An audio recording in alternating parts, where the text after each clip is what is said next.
Chapter 6:16. The banquet didn't make the people who had already arrived wait for long.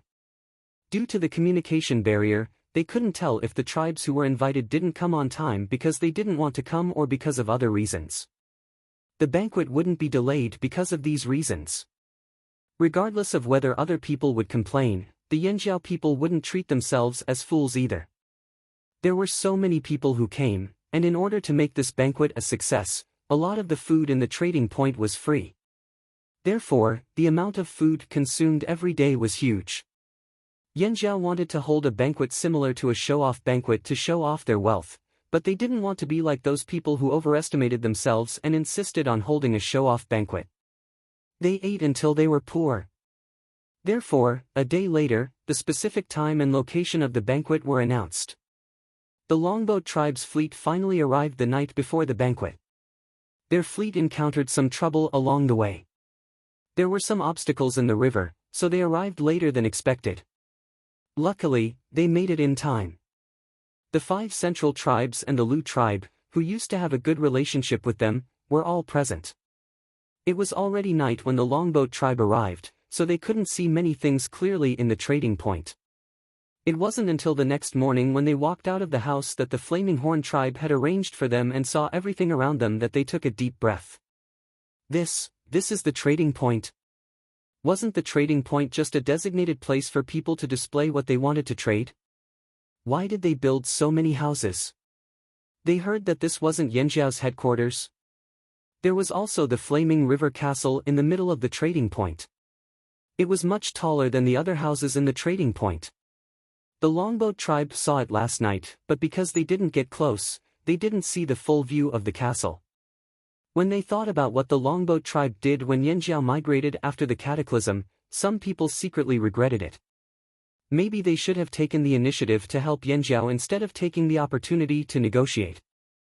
They really didn't expect Yanjiao to develop so quickly after the cataclysm and the Great Migration.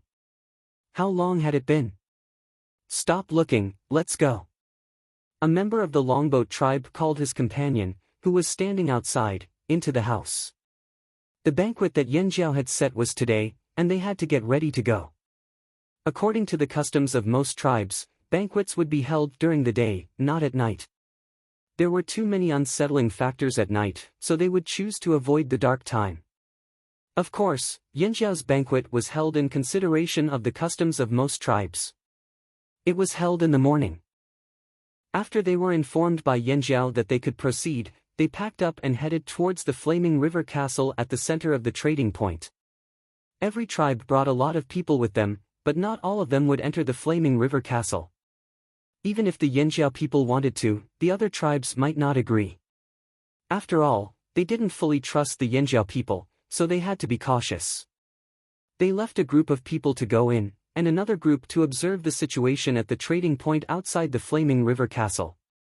In fact, they also left people outside the trading point. If there was any movement outside the trading point, they would send out a signal.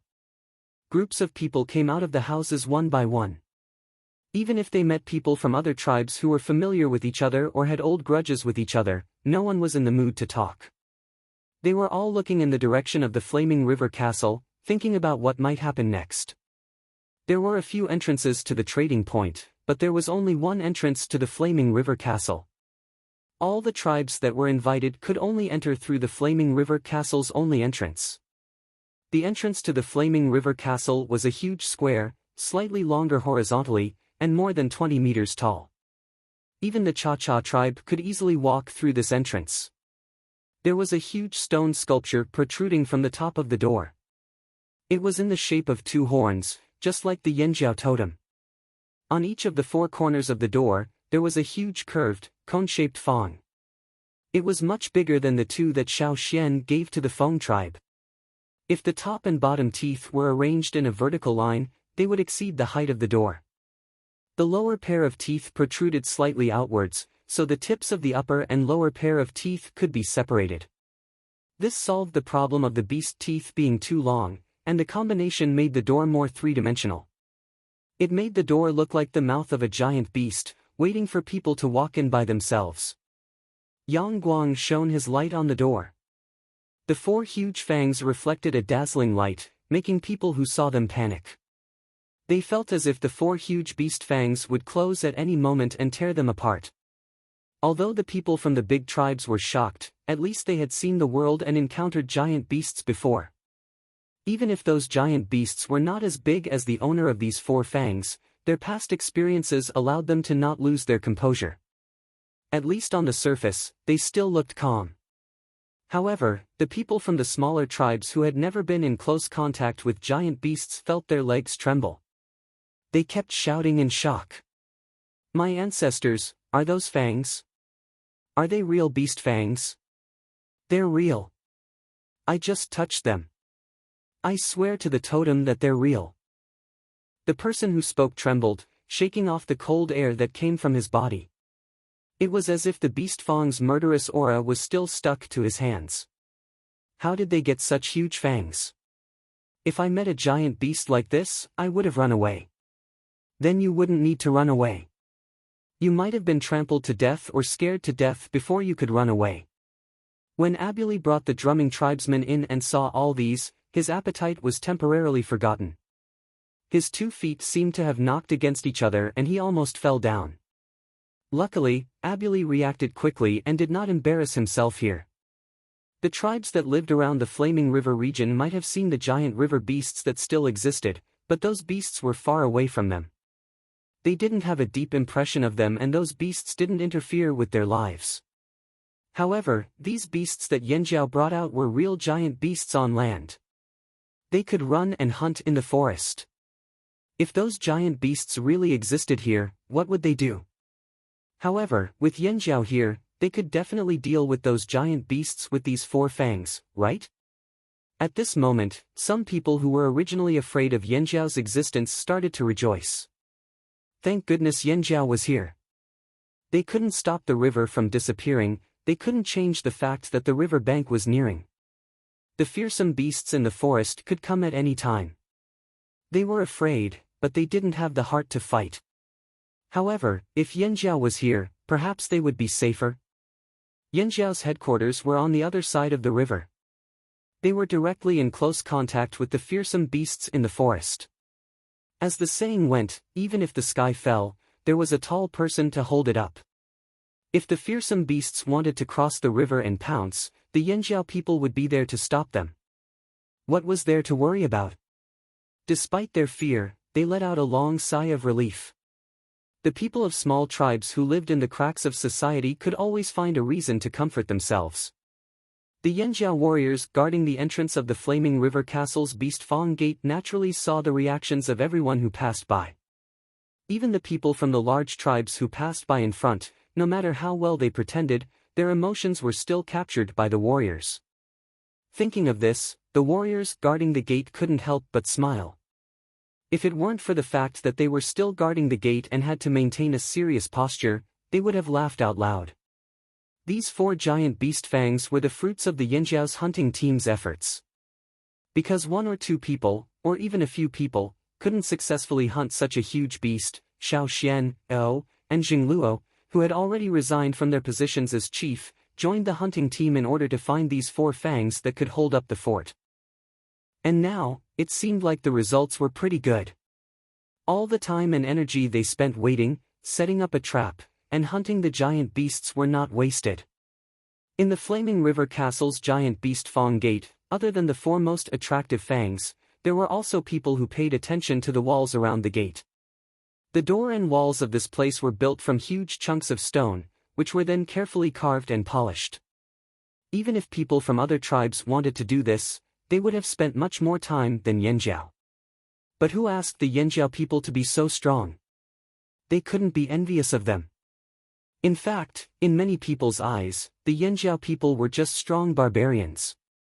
But now, after seeing the layout and architecture of the trading point, they began to understand that maybe the Yanjiao people weren't just strong. A person with only strength but no brains wouldn't be able to do something like this. The Beast Fang Gate had already left a deep impression on the people who came here. Maybe after this, even if they saw a fierce beast again in the future, they wouldn't think that those fangs were that big. And for those who came here, after walking through the gate, the impact of the beast fangs hadn't even dissipated before they were greeted by another wave of impact. After entering the gate, there was a straight path that led to the meeting place. The tall walls on both sides of this path were inlaid with the bones of giant beasts. On the grayish-white stone walls, the white bones formed the shapes of giant beasts. Even without the outer skin, the bones could still support the shape of the giant beasts. These bones inlaid on the walls completely recreated the shape of the giant beasts in the forest. The aura left on the bones wantonly attacked the mentality of those who walked through this path. Abuli felt his legs start to shake again. He was wearing a fur coat in the warm weather. He was originally sweating from the heat, but now he felt that no matter how thick the fur was, it couldn't block out the cold aura from the bones. His hair felt like it was going to stand up. Many of them had heard of the dangers and ferocious giant beasts on the other side of the river, but they had never really come into contact with them. But now, the layout of the Flaming River Castle allowed them to have a preliminary understanding of the giant beasts in the forest for the first time. The beast hides and meat they exchanged for before were all cut to remove most of the beast's aura. Now, they finally experienced what it was like to walk among the giant beasts. Animal remains, such as teeth, bones, horns, and so on, were the things that tribesmen came into contact with the most. They obtained food from these animals, and the parts left behind from these animals were used to make tools or decorations. Sometimes, they were sold in exchange for other resources so that they could make full use of their resources. However, the animals they ate, the beast horns, teeth, bones, and so on, compared to what they were seeing now, seemed to belong to two different worlds. They had never seen any tribe use such huge and ferocious ornaments as decorations. They were both horns, but one was a normal buffalo horn, and the other was a giant forest beast's horn that was several times taller than a human. How could they be compared? Seeing these decorations, many of the invited tribesmen from the Flaming River region didn't think much of it at first. They only wanted to come for a meal and then leave. But now, they couldn't help but become more cautious. If a tribe like this got angry, who knew if they would use them as practice? In the future, it would be better if they didn't provoke the Yanjiao people. The grayish-white buildings, white beast bones, dark beast horns, and the decorations made of beast fangs and walls lacked the elegance of the slave masters' cities on the other side of the sea. Instead, it had the flamboyant wildness of the tribesmen on the mainland. Chapter 6:17. After they walked out of the straight path, they saw a spacious, open-air venue. There were a total of 24 tribes that came. Each tribe brought 50 to 100 people, so there were about 1,800 people in total. Including the Yanjiao people, there were more than 2,000 people in the venue right now. Even if these 2,000 people sat in the venue, there was still a lot of space left. Even if the entire Yanjiao tribe came, they would still be able to move around freely. There was a circle of tall stone houses built around the venue. The walls of the houses were also inlaid with beast bones, adding a fierce atmosphere to the venue. Facing the Flaming River Castle's Beast Gate was the tallest building in the castle, the Flaming River Tower. In the open space in front of the Flaming River Tower, there were 7 wide chairs made of beast bones. These 7 chairs were made from the same beast's bones as the 4 fangs in front of the Flaming River Castle's Beast Gate. The white bones were carved into the chairs with patterns, and there was even a thick layer of beast skin on top of them. There were several V patterns on the beast skin, and the people sitting on the chairs would be able to sit right in the middle of the V pattern. Those were the seats for the chief, shaman, and elders of Yanjiao.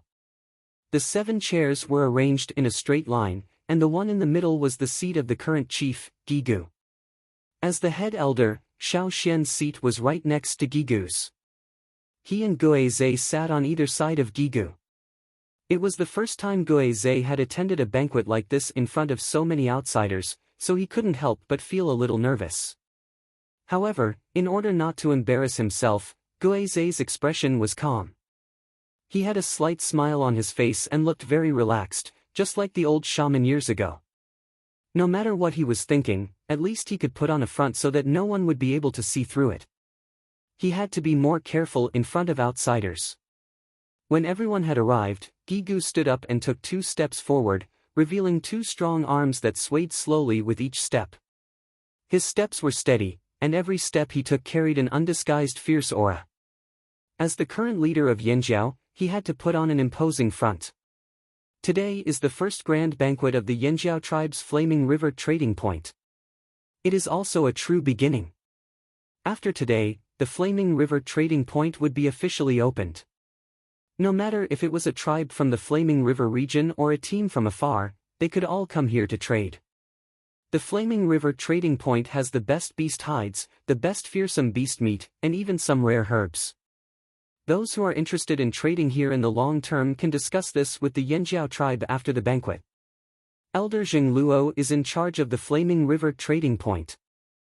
As he spoke, Zheng Luo stood up from his seat and scanned the crowd. I am Zheng Luo. I am in charge of the Flaming River trading point. Those who had more contact with Yanjiao wondered when Yanjiao had a new leader. On the other hand, those who were invited to the Flaming River region only glanced at Zheng Luo briefly before looking around, wondering when they could start eating. They could already smell the tempting aroma. Zheng Luo didn't mind these people's attitudes. There were many things that couldn't be achieved with words. Actions had to be taken. Even if these people didn't care now, they would still fight to find him in the future. After showing his face, Zheng Luo returned to his seat. His most impressive introduction had yet to come. Gui he didn't say much. He knew that some of the people who came were here to watch the show, and some were here to eat and drink. They had no intention of listening to him. However, it didn't matter. There would be times when these people would listen carefully. Gigu briefly introduced the Flaming River trading point. When he saw Xiao Xian looking at him, he clapped his hands. The Flaming River Grand Banquet officially begins. Thump. Thump thump. Thump thump. Thump thump thundered rhythmically. The sound waves blasted through the crowd as if they were about to explode. Some of the weaker people showed signs of discomfort. Their eardrums hurt from the vibrations. The stone cups on the table trembled with the sound of the drums. The bottom of the cups clashed against the stone table, making a cracking sound. Crack! The two exquisite porcelain cups on Gigu's table cracked and shattered into pieces. The cups and bowls placed on the other tables were all made of stone. None of them were made of pottery. When they first sat down, they noticed this. Some people thought that the Flaming Horn tribe was just a so-so. In some people's eyes, exquisite pottery was more valuable than stone tools. It better reflected the tribe's superb craftsmanship. Some people even thought that Yanjiao was just a so-so. How stingy! But now, when they saw Gigu's broken pottery, they finally understood why Yanjiao used stone tools instead of pottery. This was because the pottery was too fragile and could not withstand the impact of the drums. Now that they thought about it, the crowd understood. It wasn't that Yanjiao couldn't produce pottery. It was just that stone tools were stronger. Moreover, after careful observation, they found that the stones Yanjiao used to make the wine vessels were of medium quality and above. Of course, they wouldn't be so easily broken. Experienced people could tell the quality of the stone wine vessels at first glance. They could also use a stone to make a wine cup. But Yanjiao used so many good stones to make wine vessels. Other than a few well-known large tribes, other tribes might not have such generosity. Gigu seemed to not care. He swept away the broken pottery shards and placed a golden wine vessel on the table. Under the light of Yangguang, the wine vessel seemed to be plated with a golden halo. The raw materials of this wine vessel were obtained from the desert slave owners. After being remolded, it had a new look. There was a ferocious beast head on it. Before the crowd could take their eyes off the golden wine vessel on Gigu's table, they smelled a tempting aroma. Suddenly, most people didn't have the mood to care about anything else. Eating was the most important thing. To them, if survival was reduced to one word, it would be eating. Music and dancing. They couldn't appreciate it. Talking about life? Not interested.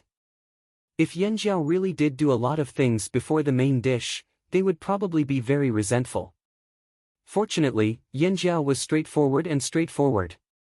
Abuli and the others from the Xi tribe rubbed their hands. It's coming, it's coming. Stone cauldrons over 3 meters in diameter were moved into the venue. Each cauldron was carried by 3 Yanjiao warriors, each holding 1 foot of the stone cauldron. The cauldrons weren't empty. They were filled with soup.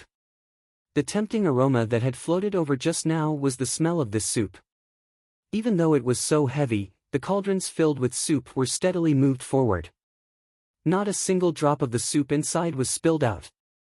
24 tribes placed a cauldron in the area where each tribe was located. Then, they set up firewood. To the slave masters on the other side of the sea, cauldrons had a special symbolic meaning. But to the Yanjiao people, they used cauldrons because they were convenient and beautiful. Not long after, the hot soup in the cauldron began to bubble and gurgle. The aroma became even more intense. It constantly stimulated people's sense of smell and taste. It was as if they could imagine the smell just by smelling it. However, none of the 24 tribes began to serve the soup. Even if some people's eyes were about to pop out and they couldn't stop swallowing, they still didn't move. They were waiting for the leaders of their tribes to give the order. Those who could be brought into the venue and represent their tribes to attend the banquet were all elites in their respective tribes.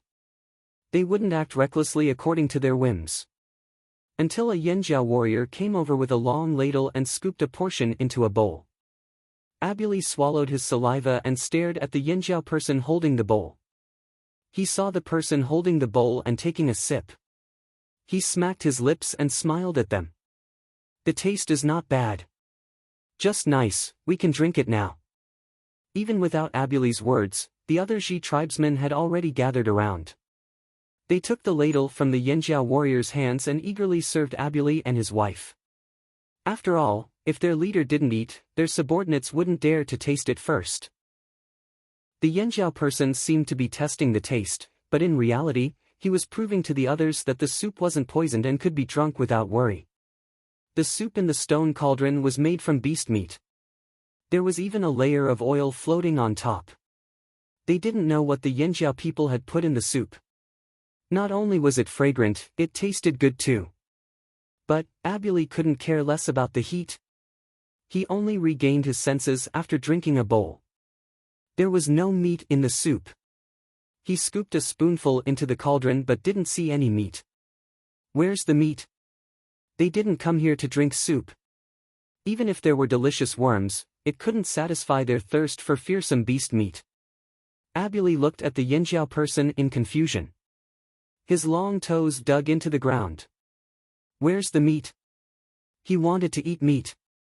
At this moment, the former Chief Ao and the big head Ta, who were sitting at the front of the flaming horn elders, walked out from their seats. Ao stretched his arms and said to Ta, "It's time to serve the meat." Chapter 6:18. The oil in the stone pot floated along with the bubbles that kept rising. The meat broth that was emitting a tempting aroma could no longer attract the attention of the crowd.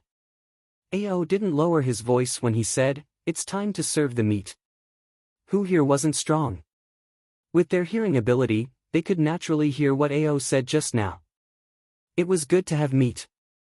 The people who were complaining about Yanjiao being stingy and giving soup but not meat immediately sat down and waited. Abuli even told everyone except his wife to stay away. Yanjiao had a big place, so why were they all sitting so close together?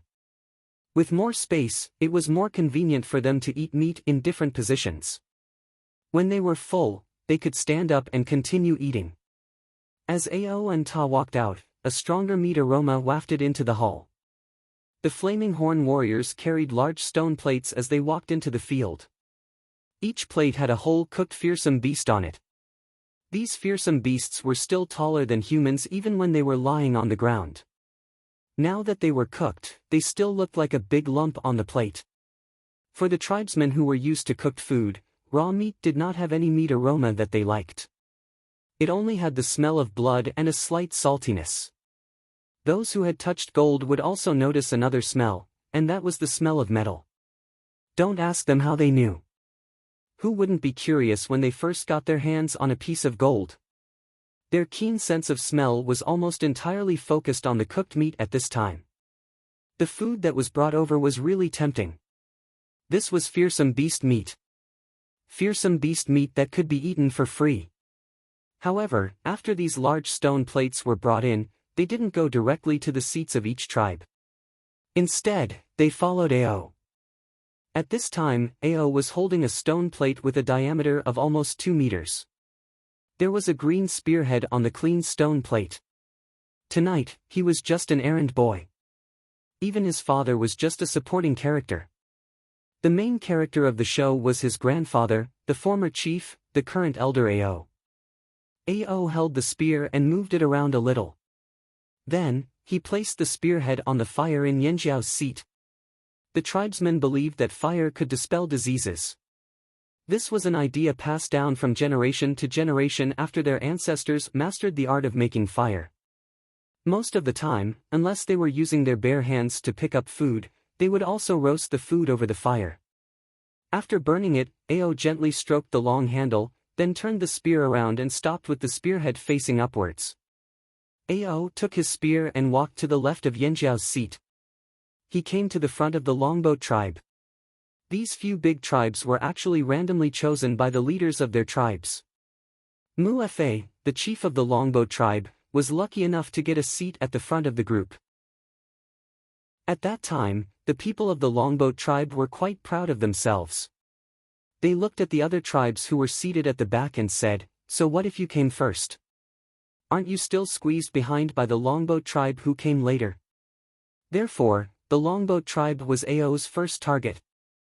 When Ao stood in front of the Longboat tribe's seat, the chief of the Longboat tribe, Mu Fa, looked over. One was the former chief of Yanjiao, and the other was the current chief of the Longboat tribe. There were some unpleasant things between the two tribes. The two of them only exchanged a glance, and in an instant, their auras clashed like invisible lightning. Those who were close to them could almost hear the terrifying crackling sounds in the air. Mu Fa prided himself on being superior, and would not act like the barbaric Yanjiao tribesmen. Therefore, on the surface, he still wore a calm smile, as if he did not want to argue with those barbaric Yanjiao tribesmen. Ao did not say anything. He waved his hand, and Ta and the others behind him carried the plates over. Whoosh!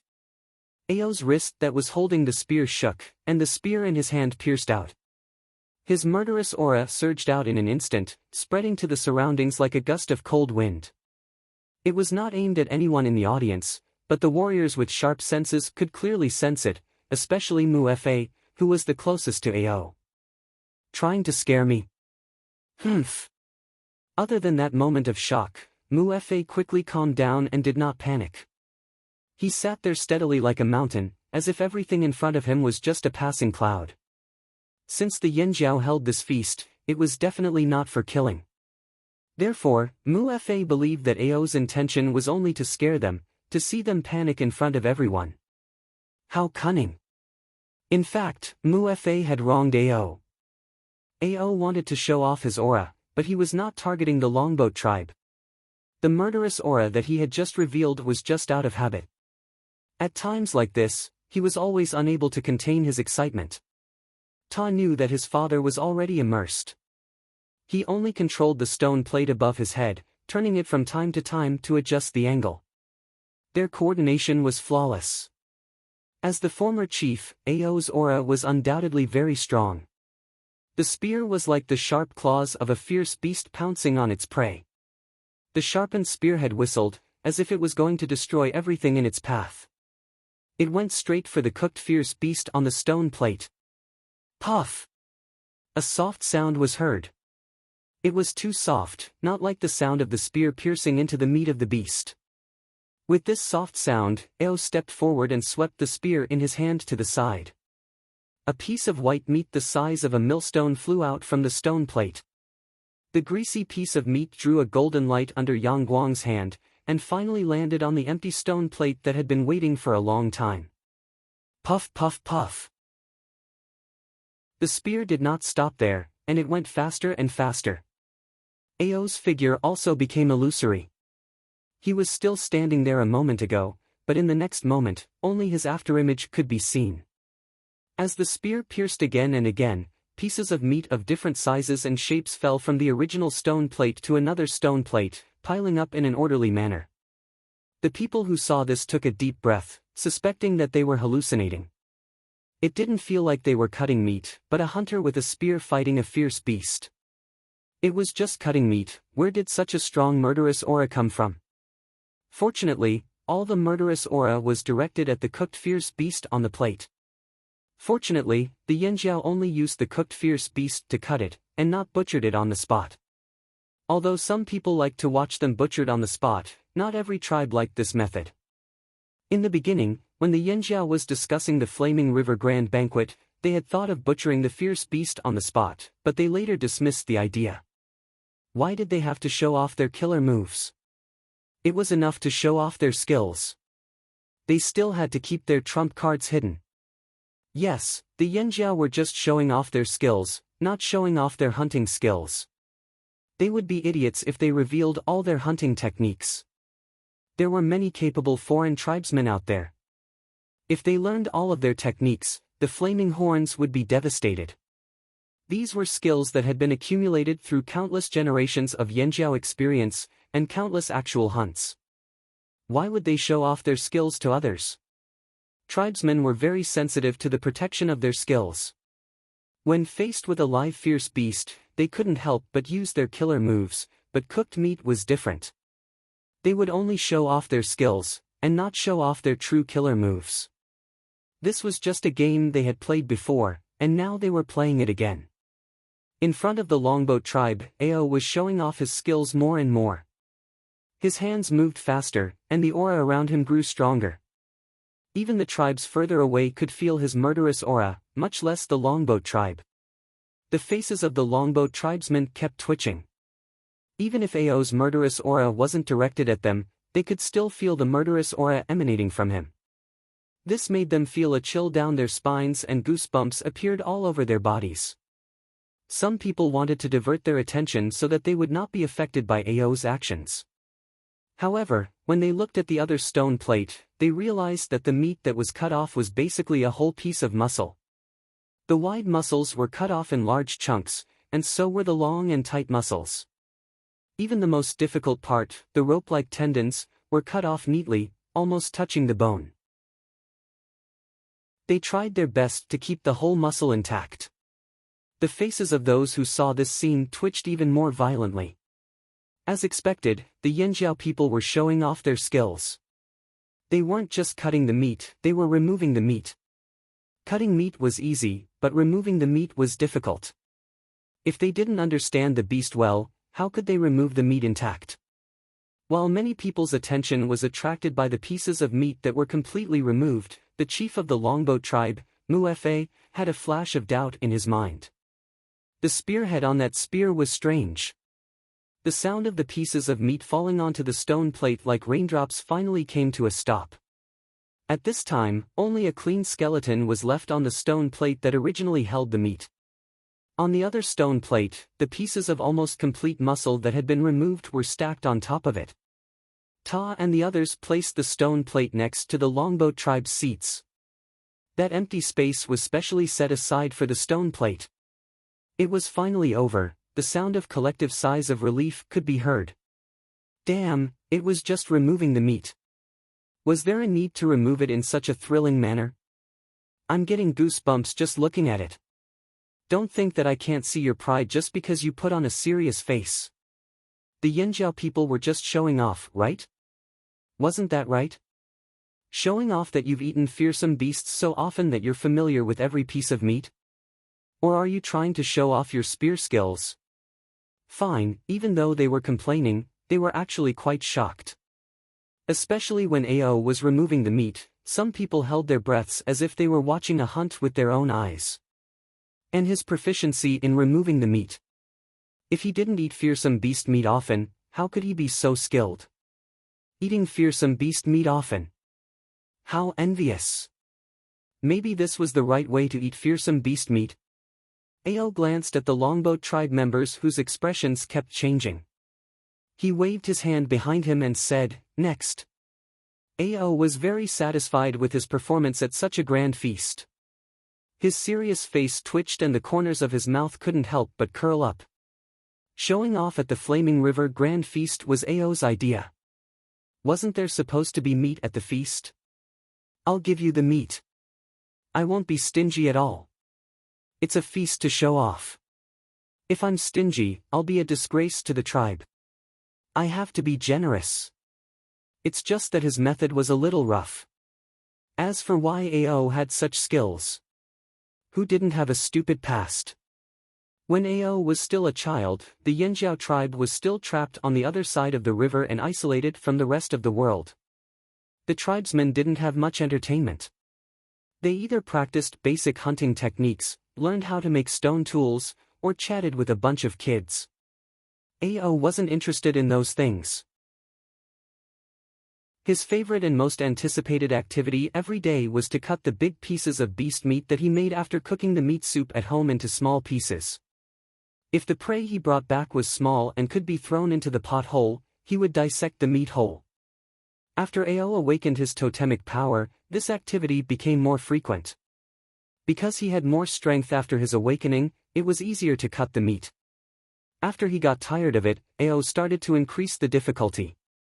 At first, he cut the meat into pieces, then he cut the meat into pieces, then he cut the meat into whole muscles. This was how he developed his skills during his boredom. Most of the ferocious beasts that were active in the forest didn't have much fat, especially the swift and fierce beasts. Their muscles were tight, and after boiling, they could tear off pieces of meat. Ao liked to peel off the meat piece by piece, and the tool he needed was just an ordinary spear. This was Ao's hobby. He also liked to show off his skills in front of others. In the entire Yanjiao tribe, there might be people who had the same hobby, but no one was better at cutting meat than him. Therefore, whenever a large number of people gathered together, Ao would demonstrate this skill of his. And the Flaming River Grand Feast was undoubtedly another platform for him to show off his skills.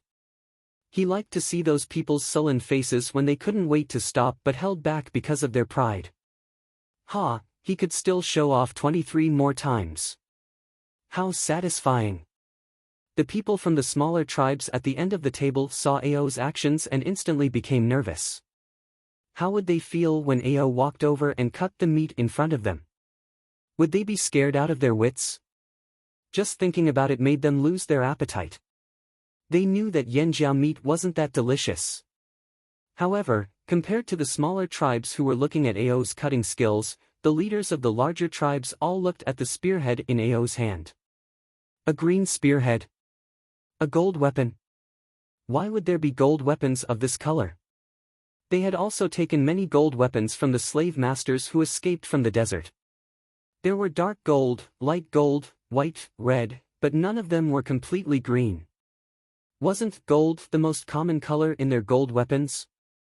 Because metal had always been treated as treasures and taken good care of, there were no signs of rust on them. Therefore, they had never seen any impure colors on metal. At this moment, seeing the green spearhead on the spear in Ao's hand, everyone couldn't help but ponder. Especially the Longbow tribe chief Muefe, who was closest to Ao and felt it the most. Even though Ao had already left with Tower, his ears still echoed in that moment. When Ao waved his spear, the sound of the spearhead slicing through the air echoed in his ears. It was shocking. That was the sound of a gold weapon, but it was different from the ones in their hands. Was Yanjiao only showing their ability to hunt fearsome beasts? Chapter 619. Ao walked around and served the first round of meat dishes. However, at this time, not everyone in the tribe could carelessly eat without any psychological burden. The bigger the tribe, the more things they had to think about. As for those tribes whose only goal was to eat, they quickly recovered from their daze. They directly used their hands to grab the pieces of oily meat and started to chew on them. Some of them were in too much of a rush and choked. They quickly scooped out a bowl of soup from the big stone pot next to them and drank it. After drinking it, they slowly recovered and continued to eat. Thus, this was the scene on the field. Some of them were absent-minded. No one knew what they were thinking as they poked the meat in front of them with the small stone skewers next to them. The other group, on the other hand, had returned to their true colors of being gluttons. They were very engrossed in eating. Eating was their main purpose for coming here, and it was also one of their greatest pursuits in life. Ferocious beast meat was more chewy than ordinary beast meat. It was too hard for people who hadn't awakened their totem power, but it was just right for the stronger totem warriors. They felt that ordinary beast meat was too soft and tasteless. Of course, the reason why everyone liked fearsome beast meat was because it provided more energy. Exhausted energy could be quickly replenished and the body could be adjusted more efficiently. For tribes who hadn't eaten fearsome beast meat for thousands of years, this was a heavenly delicacy. Of course, the first round of meat wasn't enough to fill their stomachs. They were all totemic warriors, so they ate more than normal people. Ao walked back with a smug smile. As soon as he sat down, Jingluo stood up. Stretching his arms and neck, Jingluo gestured to the people waiting on the side. "It's time for the second round of meat." Jingluo's words made the tribesmen at the front lose their appetites. They were just about to start eating after some hesitation. Again, a team of Yanjiao people carried meat into the field. It wasn't whole meat, but cut up. These were different from Aoti's. The previously cooked fearsome beasts weren't especially big. They couldn't fit in the pot if they were too big, and it wasn't convenient for Ao to show off when cooking them separately. So, the size of the beast was carefully chosen. Now, the second round of meat was roasted. This was the most common way of eating meat in each tribe. Because they were all larger dire beasts, they were cut up during the roasting process. The coarse salt that was sprinkled on the meat melted and seeped into the meat. After the surface of the meat was cooked, the person in charge of the barbecue would pat down the excess salt that had not melted and store it for later use. After that, the barbecued meat would be sent to the venue. No other spices or ingredients were used, only salt was used. The roasted meat was tasty and rough, with the fragrance of the ancient forest trees. This was the most primitive taste. This was the most common way of eating in Yanjiao, and the roasted meat served here was also the same way. Because the meat had just been taken from the fire rack, when it was sent into the hall, the sound of the meat sizzling could still be heard. The aroma of barbecued meat immediately filled the venue, and many people couldn't help but take a deep breath. How fragrant! Zheng Luo took out a large knife. In front of everyone, he washed the blade with water, wiped it, and rinsed it again. Then, he placed it over the fire for a while before taking it out.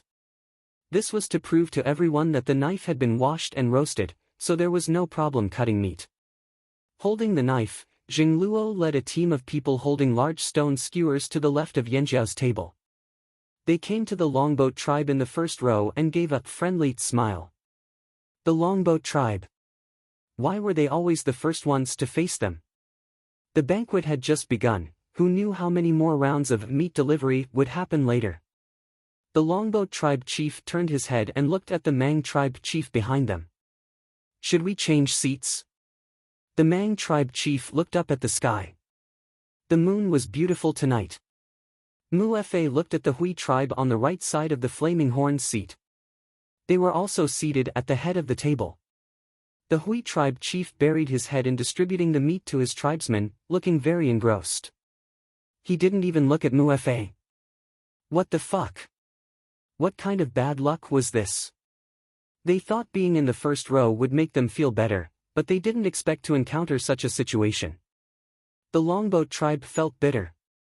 Two warriors carried the two ends of the stone skewers and followed closely behind Jingluo.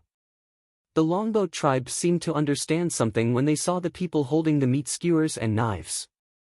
Wait! Muefe had just opened his mouth when Jingluo moved. The blade drew a streak of green light in the air.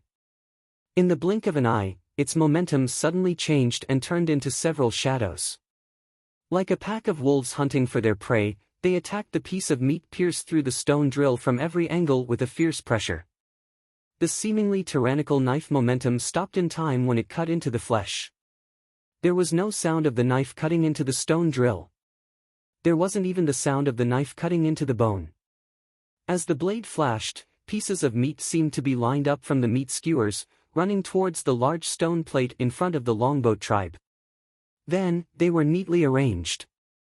The large stone plate originally held the meat that Ao had cut off. It was now empty and could be used to hold the second round of barbecued meat.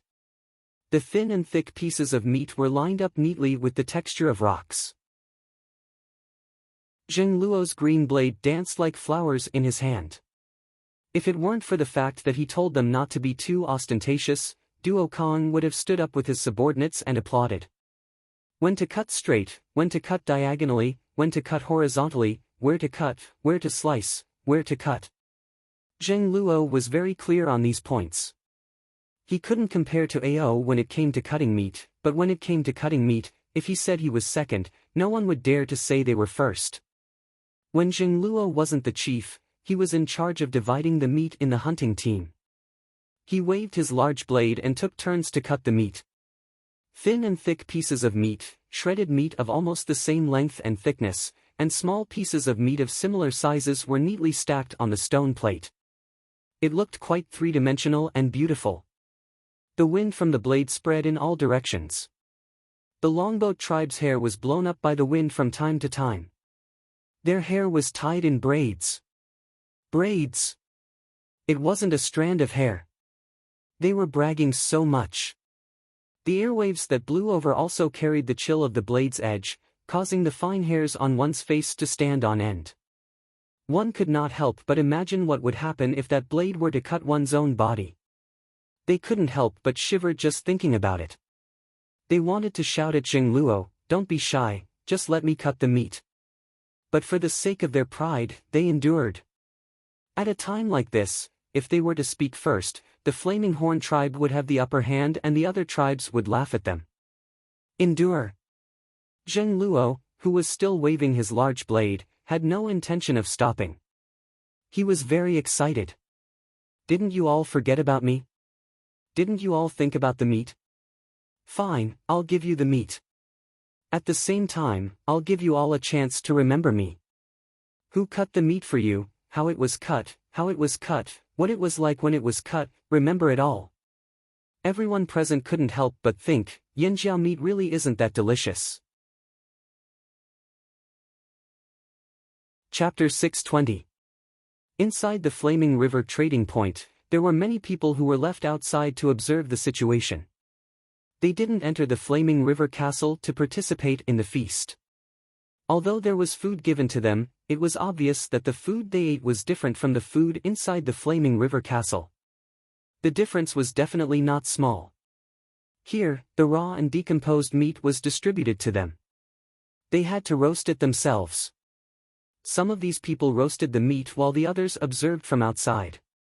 After observing for so long, they didn't hear any other suspicious movements after hearing the thunderous drum sounds from the Flaming River Castle. They didn't hear any whistles from their chief either.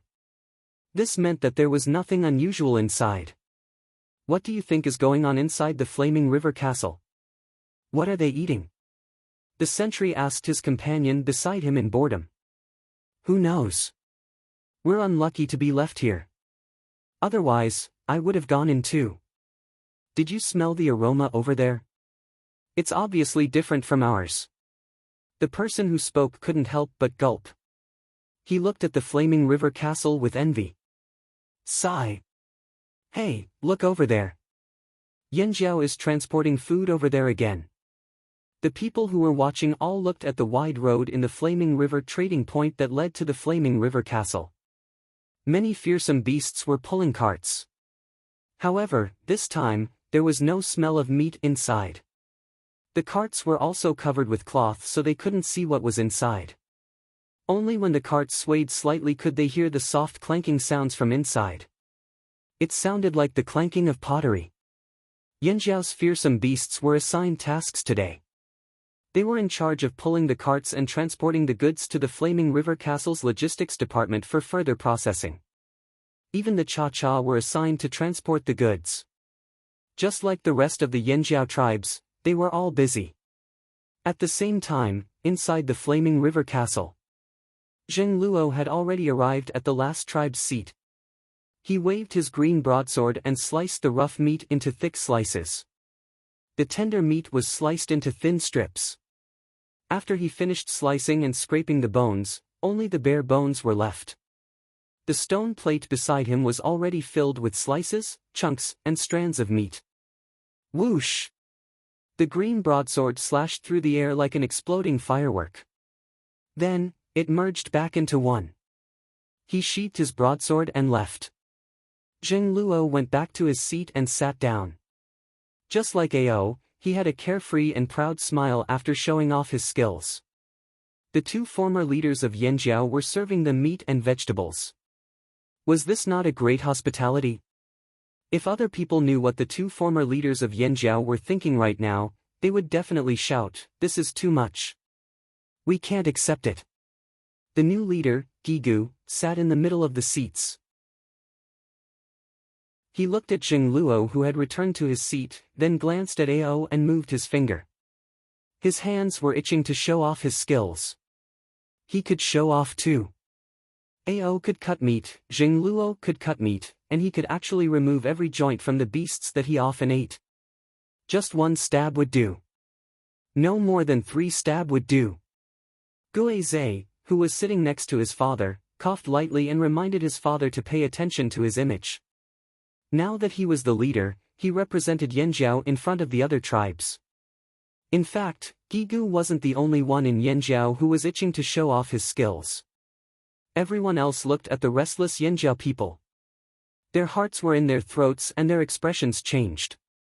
These people wouldn't do it one by one, right? Couldn't they just let them have a good meal? This was a show of strength, right? Right? Whether or not it was, Yanjiao had achieved its goal. However, this kind of intimidation could only be done once or twice. More than that and the effect wouldn't be as strong. Yanjiao people understood this. So, after Ao and Zheng Luo showed off their skills, the scene finally returned to normal. What they meant by normal was that the food was really a whole roasted beast. No one was in charge of cutting the meat, nor was anyone slicing, cutting, or shredding the meat. This satisfied everyone's expectations from the first 2 rounds of food. Didn't you want to do it yourself? Fine, you can do it. But the people in the hall only realized how troublesome it was when they started doing it themselves. Even if the beast meat was cooked, it wasn't easy to cut it. Without understanding the structure of the beast, it was easy to cut the hard bones.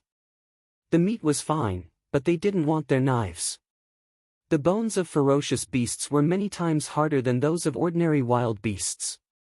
Some of the bones of ferocious beasts were so hard that they could even make a dent in a saber made of medium to high-quality stone. Not everyone was rich enough to care about their own knives. Those who felt sorry for their own knives were much more careful when cutting the meat. They only cut the meat into small pieces. It was completely different from Ao and Gui's previous experience of cutting meat. Many people couldn't help but think, if I knew this would happen, I would have let the Yanjiao people continue. Forget it, I'll cut it myself. Thinking back to when Ao and Zheng Luo cut the meat, they felt a chill run down their spines. It was better to cut the meat slowly themselves. After 3 rounds of meat were served, the hungry people's stomachs were filled. After all, there was a lot of fearsome beast meat in each round. Moreover, fearsome beast meat was more filling. Sometimes, eating a beast might not even be as good as eating a palm-sized piece of fearsome beast meat. Just as everyone was thinking about how to serve the 4th round of meat, a group of people entered the hall and delivered the 4th round of meat. At first glance, other than the fact that the 4th round of meat was cut, it didn't look much different from the 3rd round of meat. But on closer inspection, the meat in the 4th round wasn't whole but cut into pieces. It was also rarer than the first 3 rounds of meat. There was even blood seeping out of the cuts. Furthermore, along with the 4th round of meat, there were 3 stone bowls. Each of the stone bowls contained powders of different colors. What was that? They knew what was in the first bowl. It was coarse salt. But they didn't know what was in the 2nd and 3rd bowls. They'd never seen them before. Someone sniffed and sneezed. It was a little pungent. Their noses itched when they got close. What is this? Someone muttered in confusion. The Yanjiao people made it. It should be edible. Who cares? Eat. A tribal chief sitting at the back of the table directly cut off the roasted part of the meat with the knife he carried with him. He glanced at the meat and placed it in a stone bowl filled with red powder, dipped it in a layer of red powder, and stuffed it into his mouth. At the Flaming Horn's seat, he didn't even have time to speak before the self-taught warrior made a bold move. Everyone present also saw the scout over there. They didn't dare to eat recklessly. They wanted to see how the others reacted first. Soon, the scout's face froze. After he stopped chewing, his facial muscles twitched, and his expression became distorted. He turned his head and spat out the meat in his mouth. He jumped up and ran around in the open space next to him. He didn't know what to do. He opened his mouth wide, stuck out his tongue, and quickly fanned his mouth with his two big hands. His rough face was red, and his nostrils were snorting. He was like a bull that was about to explode. He was also making strange noises in his throat. Tears were flowing out of his red eyes, and he was still sniffing. Everyone's attention was drawn to the commotion over there. They saw the chief of the tribe walking around in circles. Then, he lifted his sleeve to wipe off his tears and snot. His face was full of anger. He pointed at the Flaming Horn's seat and shouted, "There's poison." The drumming tribe people in the next area were so scared that they dropped the meat on their hands. Poisonous? Everyone was shocked at first, then they all looked towards the Flaming Horn's seat. Could it be that the Yanjiao had been hiding their claws and fangs finally revealed? Did they call all of them here just to kill them? For a moment, everyone's thoughts were like a beast out of control, galloping towards the boundless desert. They couldn't be pulled back. Xiao Xian, who heard the shout just now, almost spat out the wine in his mouth. Xiao Xian looked at Gigu and motioned for him to explain. Gigu also had the same idea. He was just going to say it, but he didn't expect the other party to eat it so eagerly. This kind of unidentified food was just presented. It smelled wrong, but this person dared to eat it directly. Look at the other tribes, who were more cautious. They were watching first. Seeing that all 24 tribesmen were looking at him, Gigu didn't rush to explain. It was useless to say more. He still had to rely on his actions. Gigu unhurriedly grabbed some red powder and sprinkled it on the meat on the plate next to him. Then he used a stone skewer as thick as a finger to put it into his mouth. He chewed and swallowed, his eyes full of enjoyment. After eating, Gigu said, "This is actually a kind of condiment used to flavor food. It's not poison. It's called Yanjiao chili powder." These were the spicy plants they collected, along with a few supplementary plants. They were dried in a pot and then ground into powder. Not everyone in Yanjiao liked this kind of taste. Many people avoided it. Gigu liked this kind of chili powder very much. After getting used to it, he felt quite good eating it. This kind of chili powder was actually created by Xiao Xian. A long time ago, Xiao Xian didn't have a high status in the tribe. Even if he wanted to find some similar condiments, he wouldn't get much support. Instead, they would think that he had nothing better to do and wasn't doing his job. But now, with Xiao Xian's status, even if he just plucked a leaf out of boredom, the tribesmen would think that he had other motives. Not only would they not stop him, they would even take the initiative to help him. This was the difference. With a helper, it would be much easier to search for Zhang Xian. The ingredients used at the Flaming River Grand Banquet, including the salt and chili powder in the other bowl, were all found and made by them after they arrived at the Flaming River Grand Banquet. There were many of these ingredients in the forest. Although these spices and condiments weren't poisonous, very few animals would eat them. That was why it was easy to find them. Now, Yanjiao had a large pile of them in the warehouse. It was enough for them to use for a year after the banquet. After Gigu explained how to eat them, the commotion from before quickly calmed down. The chief of Yanjiao had already shown them how to eat, so this might be the truth. Chapter 621. Now that the misunderstanding had been cleared, the chief who jumped out was thick-skinned enough to reply with an "oh," before calmly returning to his seat to continue eating. He didn't think his actions were shameful. Although it seemed reckless, he knew the problem. How could someone who could become a leader and lead the tribe to survive until now be an idiot who only had a head but not a brain? The reason why he ate so much chili powder so easily was because he was too engrossed in eating. It was rare to get a free meal, so of course, he ate as much as he could. He didn't think that the 3 bowls were filled with poison. In his opinion, Yanjiao wouldn't do something like this. However, he didn't expect the chili powder to be so special that he couldn't control himself and jumped out. It was so spicy that his nose was running and his mouth felt like it was on fire. Even after drinking the soup, the spiciness didn't wash away. He had used too much chili powder just now. Now that he knew it wasn't poisonous, after the soup, although the spiciness still lingered in his mouth, it wasn't as bad as before. Instead, he felt reluctant to part with it. After trying the chili powder, he tried another condiment. This time, he was more careful and didn't put too much on it. After tasting it, it wasn't spicy at all. However, perhaps the chief was too excited by the chili powder, so he turned to the chili powder again. As he breathed in and out, he couldn't stop sniffing. His flushed face was covered in sweat. After getting used to it, it was quite enjoyable. He was addicted to the food and was so engrossed in it that even if a group of beauties came, they wouldn't attract his attention at all. Someone tried to persuade him, "Chief, don't eat spicy food, it's bad for your image." "No, don't stop me, I want to put more on it." Other than the salt, there were also people who tried other condiments. Some liked it spicy, some didn't. The meat that was served wasn't fully cooked, so they were free to choose. They could cut off whatever they liked and sprinkle some powder on it before roasting it. Yanjiao did this not only to show off, but also to promote their food. They also wanted to tell these people that if they were interested in these condiments, they could visit the Flaming River trading point more often in the future.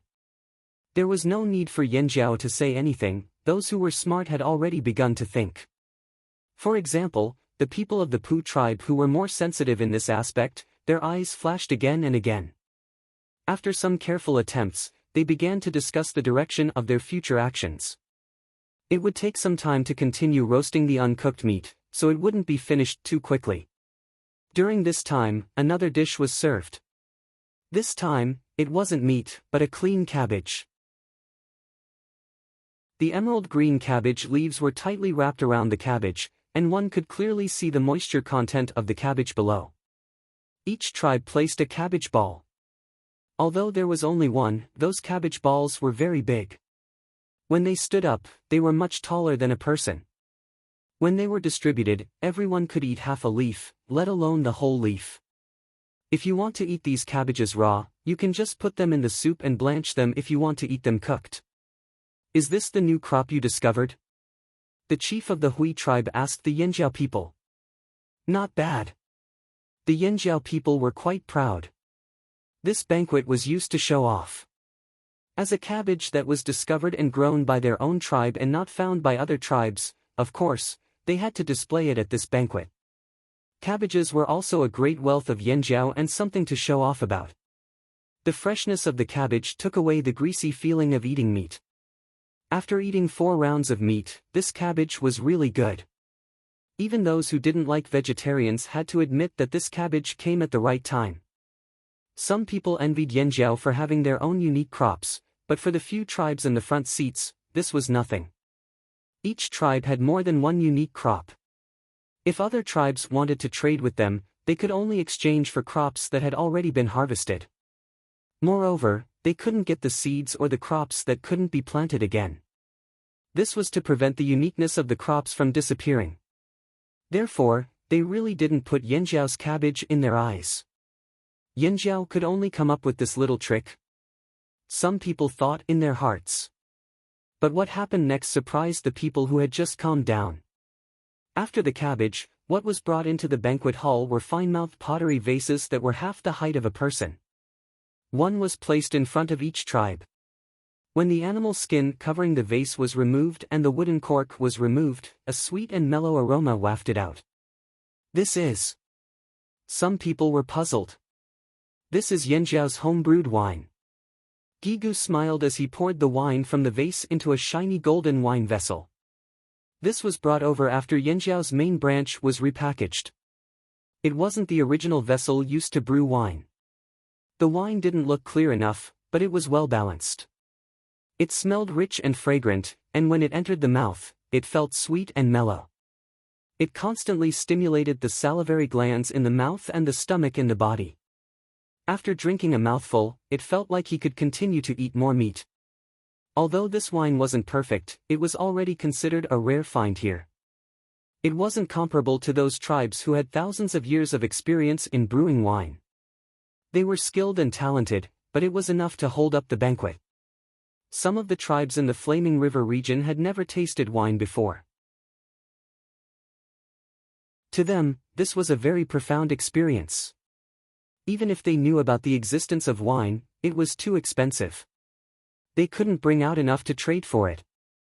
Now, Yanjiao was serving wine. Drink. Gulp. They had made the right decision to come to Yanjiao's banquet.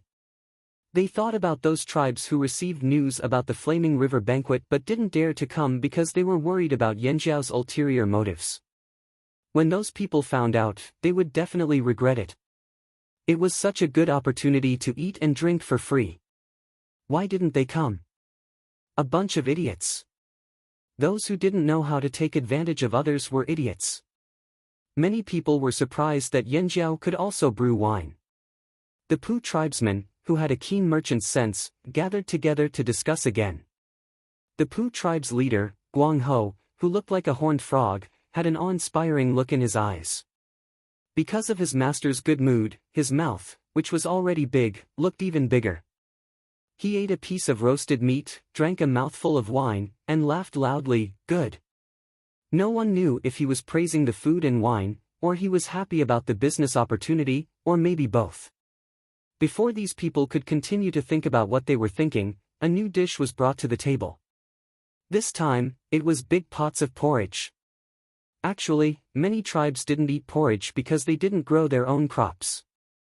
They found wild vegetables and fruits in the forest and cooked them in a pot. The drumming tribe, for example, did this. The people who grew crops usually ate different porridge than the ones in front of them.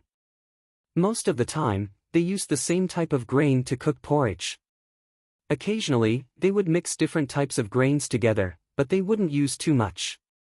However, the porridge in front of them had many different colors. At a glance, they could tell that there were many different types of food in the pot. Each grain was different in size, shape and color. This is. Everyone looked towards Yanjiao's table, waiting for an introduction. This is. Gigu looked at Xiao Xian beside him. He suddenly couldn't remember what this thing was called. 8 treasures porridge, Xiao Xian said. Yes, it's called 8 treasures porridge. It's made from 8 different types of precious grains. Everyone, please try it. You won't be able to taste this outside of the Flaming River trading point, Gigu said loudly. The chief of the Longboat tribe, Mu Fa, raised his eyebrows. His subordinates had already scooped out a bowl for him. He slowly scooped up a spoonful of porridge with the small spoon in the bowl and put it into his mouth. The porridge had the fragrance and texture of several different grains. When put together, it didn't feel chaotic. Instead, it had a unique taste that calmed people down. Of the 8 grains, some were soft and sticky, some were chewy. After swallowing it twice, he could chew it again. Just one bite was enough for Mu Fa to deduce many things. In the past, the major tribes often exchanged gifts with each other. That was why they would also give out some of their unique crops. It could be said that they had tried all the crops that the tribes grew. However, the Flaming Horn tribe's 8 treasures porridge contained 8 excellent crops, but none of them had tried any of them before. Not 1 type, not 2 types, but 8 types. Where did the Flaming Horns get these 8 types of plants? Tribesmen had always valued grains. Grains were their wealth. The doubts in front of them made them feel conflicted. Cabbage, wine, and now 8 treasures porridge. How deep were the Yanjiao's secrets? The Yanjiao people smiled in response to the puzzled looks from all sides. They quietly ate their porridge. The 8 types of grains were all grown from seeds brought over from the other side of the sea. Yanjiao people who were good at planting had put in a lot of effort into this. The 8 types of grains with the highest yields were also the ones with the strongest adaptability after being brought over. They produced the most, so after keeping some in the tribe, they could use them to add to the glory of the Flaming River feast. As for the less produced ones, they were more precious and kept for their own people. The grains chosen by the Ji family were naturally much better than normal grains. Many generations of the Ji family had focused on this. Not to mention the newly discovered grains, even the grains planted in their own fields had been improved for thousands of years. Naturally, the grains obtained were the best of the best. Normally, Yanjiao people would never bring out these things unless it was a special guest. A feast to show off one's wealth was to show off one's wealth. This term was both positive and negative. Different tribes had different meanings. Some people overestimated themselves and ended up in debt after bragging. Bragging once caused them to suffer for 3 years. They even got into a lot of trouble because they failed to show off and ended up in trouble instead. On the other hand, some people showed off based on their true strength. What they showed off were the real surplus assets that they had that could be divided up. Yanjiao dared to show off their wealth because they weren't afraid of being targeted. If they didn't even have the guts to show off and were constantly on guard, how could they hold a feast? That was why the Flaming Horn tribe's attitude was that they had the money to do this, and they had the strength to support this banquet. They weren't afraid of anyone coming to rob them. Even if they lost their territory, they could still fight their way back. Yanjiao didn't have a primitive fire seed, so they weren't worried about being destroyed. Anyone who dared to come would have to be prepared for Yanjiao's revenge.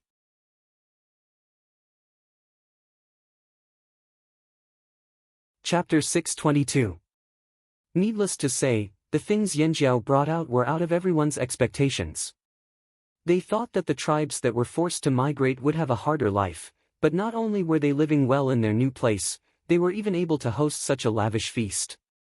They wondered how much more Yanjiao was hiding. In reality, Yanjiao was right.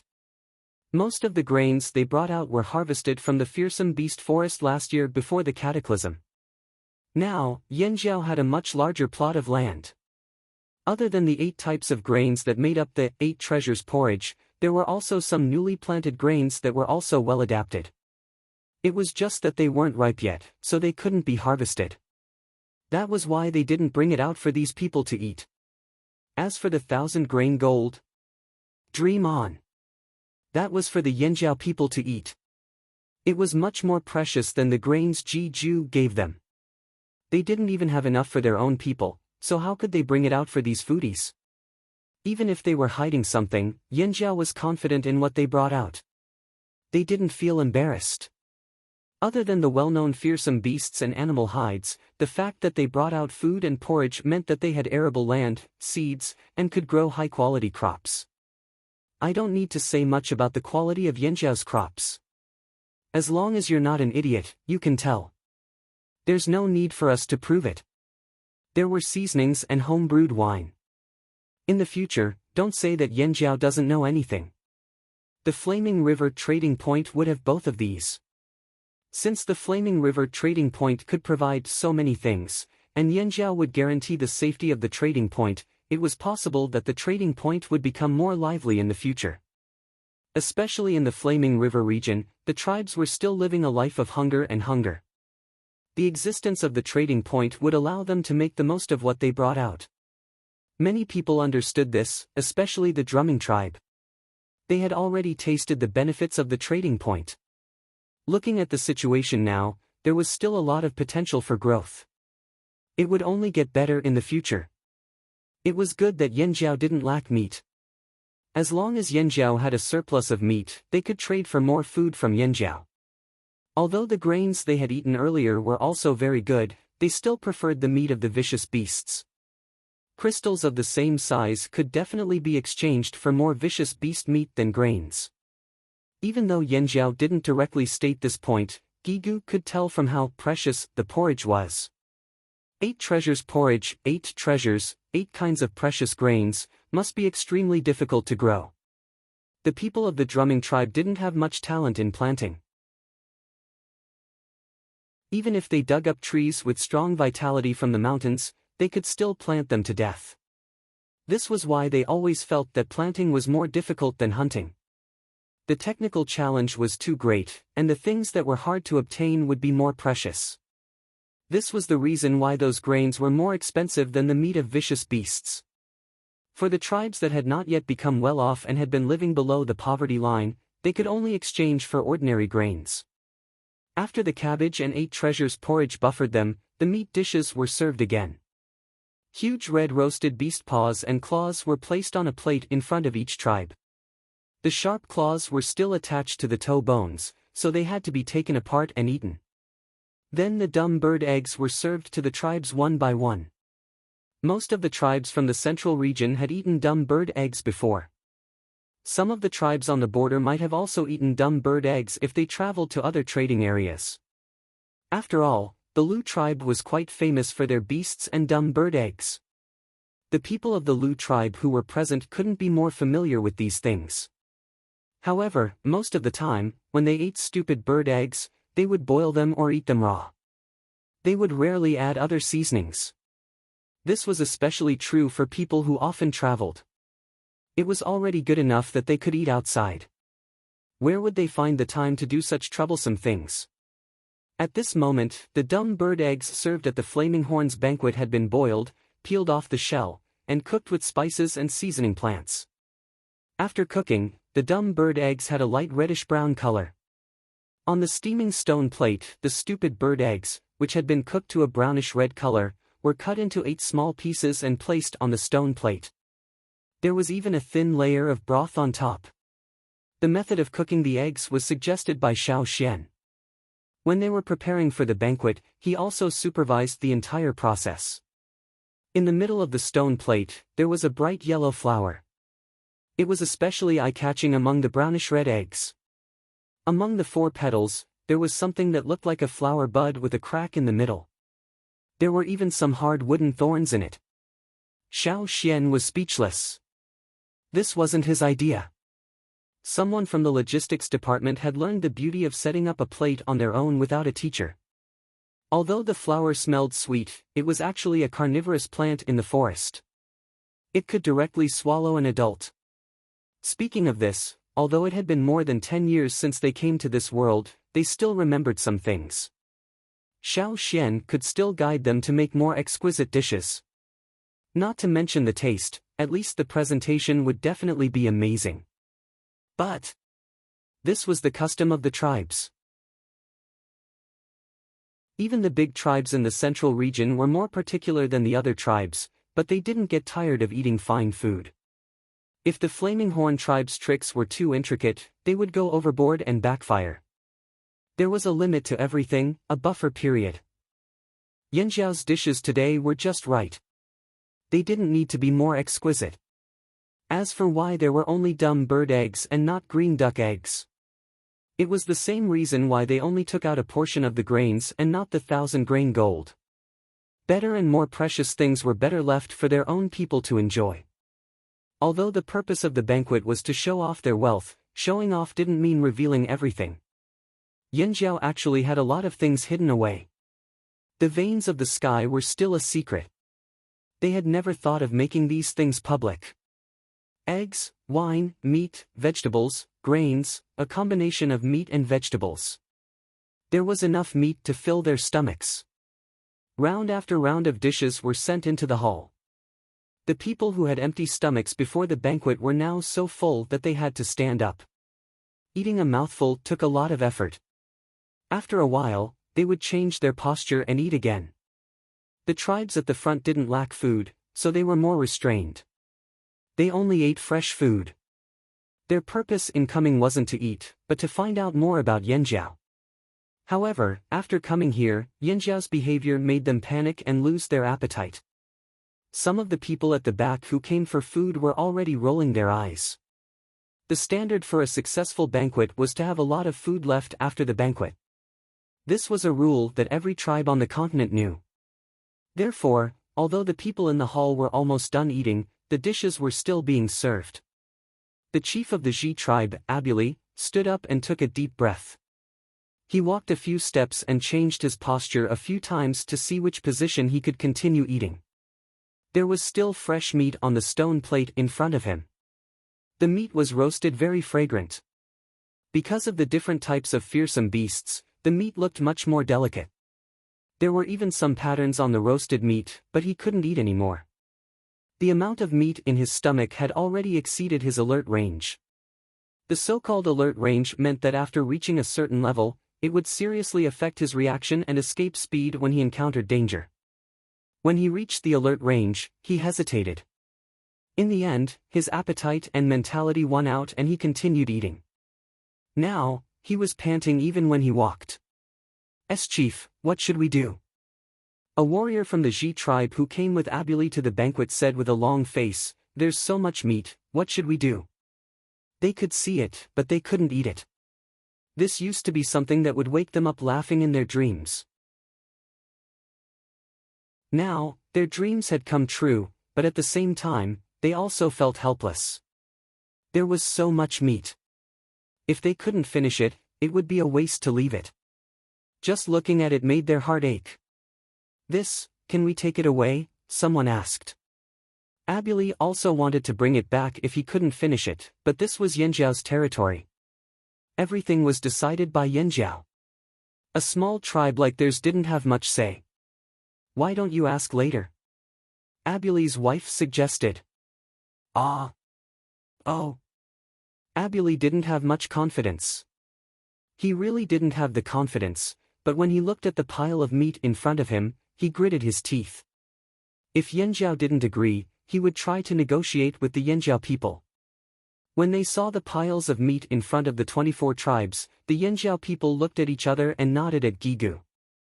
"Everyone," Gigu said loudly, "the Flaming River Grand Banquet is almost over. How does everyone feel?" "Very good, very good. Very good." The people from the Hui and Lu tribes said loudly. The people at the other seats also praised. Even the people from the Longboat tribe and Tian Shan tribe who didn't like Yanjiao had to admit that Yanjiao really did make this grand banquet. Not only was there enough food, but there were also some dishes that surprised them. There were also golden wine vessels placed in each tribe's seating area. This was also a display of wealth. Since that's the case, before the banquet ends, Gigu, as the current chief of Yanjiao, would like to announce that the Flaming River Trading Point is officially open from today onwards. As for the rules of the Flaming River Trading Point, Elder Zheng Luo will announce them. Gigu gestured to Zheng Luo with his hand. Zheng Luo took out an animal skin scroll that he had prepared beforehand. After opening it, he began to read the words on it. The animal skin scroll listed some of the rules of the Flaming River Trading Point. Many of them were borrowed from the slave masters in the other world. Xiao Xian also pointed out some flaws and improved them to create version 1.0 of the Flaming River Trading Point rules. If there were other additions or improvements in the future, it would be upgraded. In summary, other than the rules of the Flaming River Trading Point, other than the accommodation of each tribe, the rental of houses, the storage of goods and so on, the most important point was that no robbing was allowed in the Flaming River Trading Point. This made the small tribes around the Flaming River area feel relieved. What were they most afraid of when they traded? They were afraid that the other party would act shamelessly and use underhanded methods. However, if they had the protection of a powerful tribe like Yanjiao, it would be much safer for them to trade. Zheng Luo explained the rules on the scroll in his hand one by one. Then, he ordered his men to send out 24 copies of the same scroll to the leaders of the various tribes. There were even more detailed explanations on the animal skin scroll. If anyone still did not understand, they could ask the person in charge of the Flaming River Trading Point after the banquet. The Flaming River Trading Point was also the purpose of this banquet. After this was explained, everyone thought it was time for the banquet to end. However, just when everyone thought the banquet was finally over, the Yanjiao people said two more things. First, if the tribes did not finish their food, they could bring it out of the Flaming River Castle and give it to the people in the trading point who could not enter the venue. Of course, Yanjiao would not force them to bring it out. This made Abuli and the others so excited that they almost jumped up. They could bring it out. It would not go to waste. Even if they could not finish it today, they could continue eating tomorrow. They could leave the trading point after they finished eating. Finally, they did not feel the pinch anymore. This was within everyone's expectations. The tribes that had held banquets before had all said something similar. That was why they were not surprised by the first point. However, the second point that Yanjiao was about to say confused many people. After explaining the solution to the remaining food, Gigu continued with the second point. The Flaming River banquet has ended for everyone. You may leave now. If you have something to discuss, please wait in the resting area. Yanjiao still has a sacrificial ceremony. Of course, you can stay and watch if you want, but I don't recommend it. The more the Yanjiao people said this, the more curious the others became. Sacrificial ceremony? Here? Hearing this, everyone did the same thing. They all turned their necks and looked around carefully. There was no fire pit. They had been eating here for half a day and there was no fire pit. Without a fire pit, without a fire seed, how would they perform the ceremony? Would they make a fire themselves?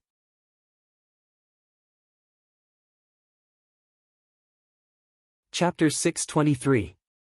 Everyone knew that ceremonies of great significance were usually held next to the fire pit. The deciding factor wasn't the fire pit, but the fire seed in the fire pit. Wherever the fire seed was, the tribesmen would gather there. It didn't matter where the fire pit was or how big it was. The tribesmen only cared about the fire seed. However, at this moment, the Yanjiao tribe that had just held a grand banquet was telling them that they were going to hold a ceremony here, in a place that wasn't even Yanjiao's headquarters. It was hard to understand. As for Gigu's advice, from their point of view, Yanjiao was clearly trying to hide something. There was obviously a secret here that they didn't want them to see. Their minds raced. Some people felt like they had discovered a secret and their eyes lit up. Initially, after the feast, they were thinking about how to find out more about the Flaming Horn tribe's secrets, especially about the fire seed. The Mang tribe and a few other famous tribes in the central region had used various methods to obtain information about the Flaming Horn tribe on their way here, especially the movements of the Drumming tribe's fire seed during the winter and the movements of the Rain tribe's fire seed after the winter ended. They were very curious and wanted to find out more about the Flaming Horn tribe's fire seed. Coincidentally, the chiefs and shamans of the Rain and Drumming tribe would be attending the Flaming River Grand Banquet. Everyone planned to have a chat with the chiefs of these two tribes after the banquet. A small tribe like this wouldn't reject a conversation with a big tribe like theirs. However, if they wanted to know the most accurate and core secrets, it would be best to ask the Flaming Horns. However, the Flaming Horns had always been a hot-tempered tribe, and they didn't have a good relationship with each other. Perhaps they wouldn't be able to hear the secret, and they might even be ridiculed. Who knew that this would give them a chance? The ceremony was definitely related to the fire seed. How could they miss such a good opportunity? Seeing was believing. The answer they got from Yanjiao would definitely be the most accurate. Leave? Of course not. The Yanjiao people wanted them to leave, but they had to stay here and watch. They wanted to see what the Yanjiao people would do. Therefore, the person who was walking towards the Beast Fong gate of the Flaming River Castle turned around and stopped. But they didn't walk back to where they were sitting. Since he was close to the door, it would be easier for him to leave if anything happened. Looking around, it was obvious that everyone was thinking the same thing. They stopped near the Beast Fong gate. As for the Drumming tribe and other smaller tribes, they walked out of the Beast Fong gate. They couldn't find a good place to stay, so they were timid and curious. They could only stick their heads out of the gate and watch from afar. The people of the drumming tribe and the rain tribe looked at each other and left without hesitation. They absolutely did not want to stay here. However, they were also a little curious. Therefore, after they walked out of the door, they walked for a distance before stopping to find a place to sit. They had eaten too much and were tired of standing. Inside the Flaming River Castle, Gigu wasn't surprised by the reactions of the tribesmen. It was as if he had expected this. After a cursory glance, Gigu looked at the elders and asked Xiao Xian first. "Shall we start now?" Gigu asked. "We can start now," Xiao Xian said. The other elders nodded in succession. The members of the Flaming Horn tribe stood up and moved the tables, chairs, stools, dining utensils, and other things away from where they were sitting. They left an empty space in front of the Flaming River Tower and then stood in a row on both sides of the tower. The elders stood at the front, followed by the team leaders, then the small team leaders. Behind them were some outstanding warriors who had contributed greatly to the tribe, or some respected elders, etc. There were 3 people who were different from these 2 rows of people.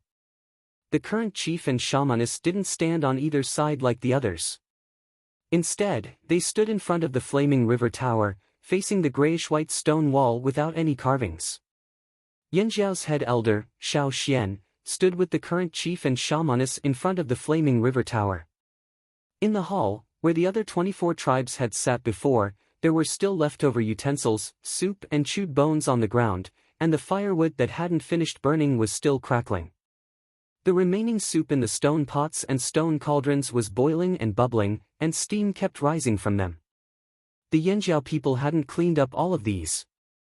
Actually, this was a common practice among the tribes. On the day of the Flaming River Grand Banquet, they wouldn't clean up these things.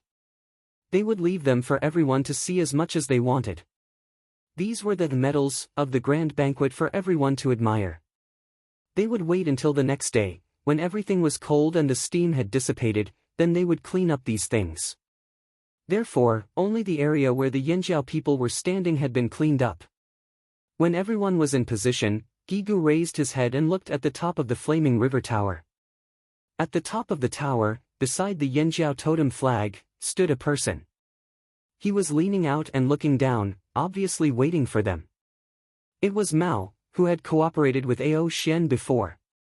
At this moment, Mao was already standing at the top of the Flaming River Tower, with Tua and Tao Jing beside him. When Mao, who was leaning down, received Gigu's signal, he took out a huge horn that was almost as tall as he was. There were clear circular patterns on the horn. This horn was made from the horn of a fearsome beast in the forest. It was a great honor to not be standing at the bottom, but to blow the horn here. This was a privilege that he had snatched from Lei after competing with him. Mao stretched his arms and did some chest exercises, then took a deep breath and slowly exhaled.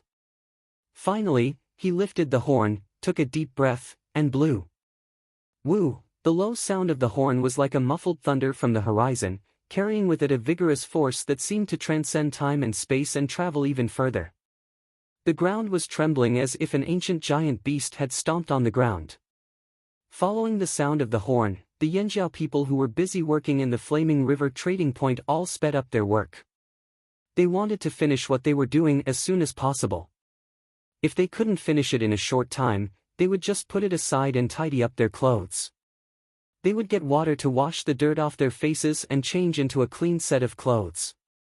When the team that was in the middle of transporting goods heard the low sound of the horn, the leader quickly found a place to rest and reorganize the team. The fearsome beasts that were transporting the goods also obediently followed the leader's instructions. As for Cha-Cha, when the horn sounded, it threw down its things, turned around, and flapped its wings as hard as it could, flying away. Yanjiao's sacrifice had nothing to do with it. The sound of the horn traveled through the forest around the Flaming River. The crocodiles of the drumming tribe all looked up in the direction of the Flaming River trading point, their cold eyes filled with doubt. On the other side of the Flaming River, the sound of the horn could be heard clearly. Although it was much quieter, they could still hear it clearly. The man who was playing with the duck food dropped the duck food in his hand and ran back to his house. The man who had been working in the field and was covered in dirt also ran to the wooden house beside the field to wash and change into clean clothes. The guards were already prepared, so they didn't need to change their clothes. However, their expressions became much more serious. If they saw someone who didn't know what to do, they would urge them to do what they were supposed to do. After the first sound of the horn, the people who stayed in the Flaming River Castle thought that Yanjiao was summoning people. However, after waiting for a long time, no one came in. What was going on? Everyone was confused. In the Flaming River Tower, about half an hour after Mao blew the first sound of the horn, Tao Zheng looked at the hourglass that Xiao Xian made out of crystal beside him. When the hourglass was almost empty, he warmed up, then turned the hourglass upside down and took out another horn. This horn was thinner and longer than the one Mao blew just now. The color of the horn was lighter and there weren't any ring-shaped patterns on it. This horn was made from two different fearsome beasts' horns. After taking out this horn, Tao Zheng took a deep breath like Mao and blew the second horn. Woo! Unlike the first horn, which was deep and forceful, this second horn was gentler. It was similar to a normal horn, but it was louder and had a wider range. The spreading sound waves were like an invisible hand, smoothing out all the chaos. At this time, almost all the Yanjiao people had already packed up and were waiting. In the Flaming River trading point, the people from the other tribes were still wondering why the horn sounded in the Flaming River Castle. Then, they saw the Yanjiao people tidying up and walking out of their houses. Then, they stood in the direction of the Flaming River Castle.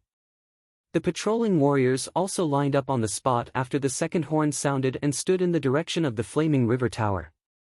On the way from Yanjiao's headquarters to the Flaming River trading point, the people who were resting all stood up with solemn expressions and stood in the direction of the Flaming River trading point. Even the few fearsome beasts that were resting on the ground got up and stood up. In Yanjiao's headquarters, everyone, whether they were on the mountain or at the foot of the mountain, had already come out of their houses and stood in the direction of the horn. After Tao Zheng blew the second horn, the interval was shorter than the first two. When the hourglass was only half empty, Tua, who had been waiting at the side, took out the third horn. This bugle horn was also the thinnest and longest of the three bugle horns. Taking a deep breath, Tua blew the third horn. Woo! It wasn't as deep as the first horn, nor was it as gentle as the second horn. This horn sounded loud and resonant, as if it could stir up everyone's emotions and bring them to the peak. In the hall, the utensils on the stone table shook with the sound waves and made smacking sounds. The pots that used to hold the 8 treasures porridge, the bottles that used to hold wine, and the rest of the utensils shook rapidly. A crack appeared on the surface of the utensils, and then the utensils broke with a bang. This horn didn't last long. It was like a whistle announcing a decision. This meant that the sacrifice had officially begun. Seeing the newly appointed witch from Yanjiao take a step forward as if she was about to start the sacrifice, everyone who had been watching was shocked. Was the sacrifice finally about to start? Wait, why didn't they gather everyone? They didn't even have everyone.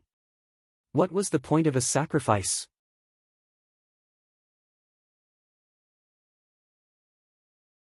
Chapter 624. First, they didn't gather any tribesmen.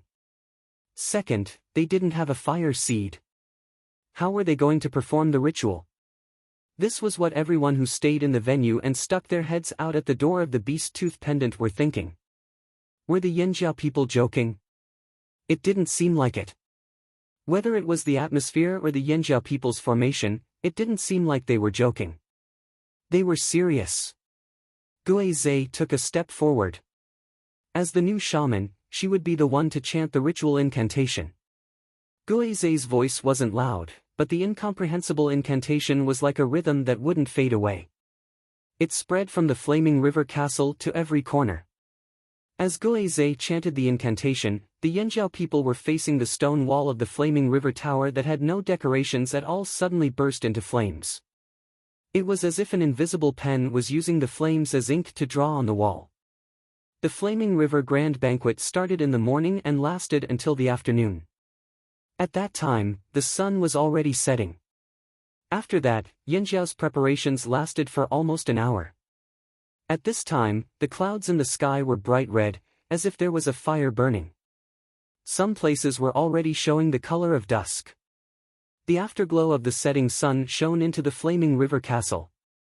It swept past the bones of the giant beasts that were embedded in the walls of the hall. It swept past the stone tables and the floor. It swept past the shiny bronze wares, the colorful stone wares, and the broken pottery wares that couldn't be kept intact under the sound of the horn. The wall of the flaming river tower just happened to receive the last rays of the sun. Under the fading rays of the setting sun, the shadows started to spread. However, the flames that appeared replaced the shadows where Yangguang had disappeared. Gradually, a diagram formed by flames appeared. It became clearer and more complete. The flames formed a pair of horns that were connected at the bottom and curved upwards, one inside and one outside. The two horns were surrounded by flickering flames. That was Yanjiao's totem. The two former shamans leaned on their crutches. Through their misty eyes, they looked at the ancient totem that had existed for thousands of years on the stone wall.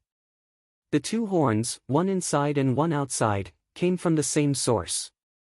One was a strong appearance, the other a strong heart. An unyielding life, an unchanging faith. Another wish of the two old men had been fulfilled. Yanjiao was a tribe with a long history. Only through existing records and the accounts of generations of Yanjiao people, they still could not clearly understand what the situation was like in Yanjiao in the past. Too much time had passed, and they could no longer see the glory of the past. But they will create the present and the future. A Yanjiao ancestor once said in his notes that when a tribe could hold a banquet without any scruples or reluctance, it was a symbol of the tribe's rise. Why had the Wanshe tribe always been excluded from the big tribes back then? Even if they had the ability to bully other small and medium-sized tribes, often attacking and robbing other tribes, and frequently showing their existence, they had never really been recognized by the world. The kindling and history weren't the main reasons. People would not always look at a tribe the same way just because of its past glory. The world's view would always change. Strength was always accompanied by the word rich. Strength and resources. They only had the strength to fight outside, but they didn't have enough resources. Every time they went out to rob, the food they snatched was only enough to sustain their own lives. This kind of tribe had always been despised by many other tribes. The Wanshe tribe didn't have the ability to hold a banquet, and they had never thought of holding one for outsiders. Yanjiao had destroyed the Wanshe tribe, and showed their existence more than once. In other words, in terms of strength, they were actually recognized. Especially the strange strength of the Yanjiao people, it had left a deep impression on those who had met the Yanjiao people. But the world had never really compared Yanjiao to the big tribes of today. Just like how many people used to look at the Wanshe tribe, they would think, what's the use of just fighting me? Do you have wealth? Do you have enough food? People were realistic, and in their traditional way of thinking, enough food was the standard to measure everything. It didn't matter if it was food obtained through other methods, or from hunting, these were all important indicators of whether a tribe was a big tribe or not. A strong tribe might not have enough food, but a tribe that had enough wealth and dared to show off their wealth was definitely a big tribe. This was the view of most tribesmen on the mainland, a traditional way of thinking that had persisted for thousands of years. The drumming tribe wouldn't come and suck up to Yanjiao just because they were strong, but when they knew that Yanjiao had enough food, they came over even without Yanjiao saying anything. There were many people who thought like this in the drumming tribe. This was also the reason why the Flaming Horns tribe valued this banquet so much. This ceremony was also to give a satisfactory answer to their ancestors, and to give the Yanjiao tribe a meaningful commemoration. The setting sun disappeared at the end of the vast mountains, but the sound of the horn could still be heard. Inside the Flaming River Castle, the large venue was already covered in shadows. Because of this, the totem flames were so bright. That's totem. I can feel it, it's the aura of Yanjiao's fire seed. How is this possible? How is this possible? The people who insisted on staying in the venue looked on in shock. This was the first time they saw Yanjiao's special ceremony with their own eyes. A ceremony without a fire pit, without a fire seed. It was unbelievable. Yanjiao, without a fire pit, without a fire seed, had actually started a ceremony. And it was a success. Was this Yanjiao's secret? But even though they saw it with their own eyes, they still didn't understand. How did this happen? Just as everyone was puzzled, the venue changed again. The vague aura of the fire seed suddenly became clear, and it was still rising rapidly. On the walls of the venue, the remnant aura of fearsome beasts on the beast bones was completely suppressed. Even the blood that Jing Luo and the others purposely left on the beast bones to add to the violent aura disappeared without a trace. It was still the same venue, but in the blink of an eye, everything changed. To the non-Yanjiao tribesmen, the aura of the Yanjiao fire seed gave them a bad feeling. This sudden and extremely dangerous aura of a foreign tribe's fire seed was not targeted at them, but it filled the entire venue. No, not just the venue, but outside the Flaming River Castle, inside the Flaming River trading point, this aura was everywhere. This made their hair stand on end, and they felt like their hair was about to explode. It was as if there was a cold electric current running through their bodies, causing many people to shiver. Abuli, who was hiding in front of the Beast Fong door, was peeking inside. The moment the Flaming Horn fire seed's aura intensified, the totemic patterns on his body also appeared.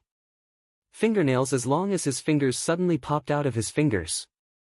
On his large feet, fingernails as long as his toes also grew out with a whoosh. They were as long as his toes. The fine hair on his face grew longer and thicker. Abuli arched his back, spread his legs apart, and put his arms in front and back. It was a strange pose. This was not what he wanted to do. It was a reflex. He did not look like he was going to fight. He was prepared to run away at any time. It was not just Abuli. The other tribesmen also had similar changes.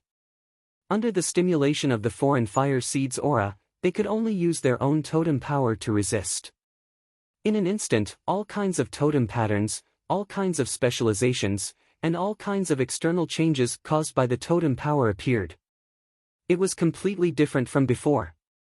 Unlike these people, the Yanjiao tribesmen felt very good. Their blood was boiling, their emotions were aroused, and their hearts were filled with endless emotions that almost rushed out of their chests. However, no one made a sound. What replaced it was the sudden appearance of the totem patterns in their bodies, followed by the emergence of the flames. The flames gradually increased in number and covered a wider area, almost enveloping everyone's entire body.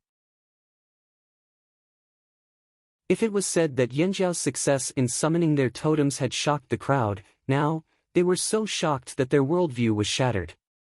It's really burning, someone muttered as he looked over there in a daze. Without a fire pit, without a fire seed, without people, how could they perform a ritual? But now, Yanjiao had succeeded. Beast hides, beast meat, spices, and grains were all fucking secondary. To them, Yanjiao's most important move was this ritual at the end of the Flaming River Grand Banquet. At this moment, some of the people present seemed to have a vague guess. Although this guess had surfaced when Yanjiao's fire seed had just disappeared, they did not dwell on it. After that, they even felt like they were watching a show. But now, this guess made them uneasy. What would the final form of the fire seed look like? Perhaps Yanjiao's purpose in inviting them was not just to promote the Flaming River trading point and show off. There were other reasons. Blood and fire from the same source. The chief of the Mang tribe couldn't help but think of this phrase. This was also a hypothesis that the Mang shaman came up with when he was analyzing Yanjiao's fire seed. Outside the Beast Fong gate, Abuli looked at the burning Yanjiao tribesmen, then turned to look at the Yanjiao tribesmen outside the Flaming River Castle. They were all burning. Wait, that! Look at that person. He's burning. Abuli's wife cried out in shock. Nonsense. I know he's burning, all the Yanjiao tribesmen are burning. Abuli snapped out of his daze and finally closed his sore jaw. Not those, look. Abuli's wife reached out and grabbed Abuli's face with both hands, then pulled him towards the flaming river castle. With one look, Abuli's eyes almost popped out of their sockets. His closed jaw dropped just like that. Ugh! Abuli slowly raised his head and looked into the sky. Finally, he raised his head and looked into the sky. He squeezed out 2 words, ancestor.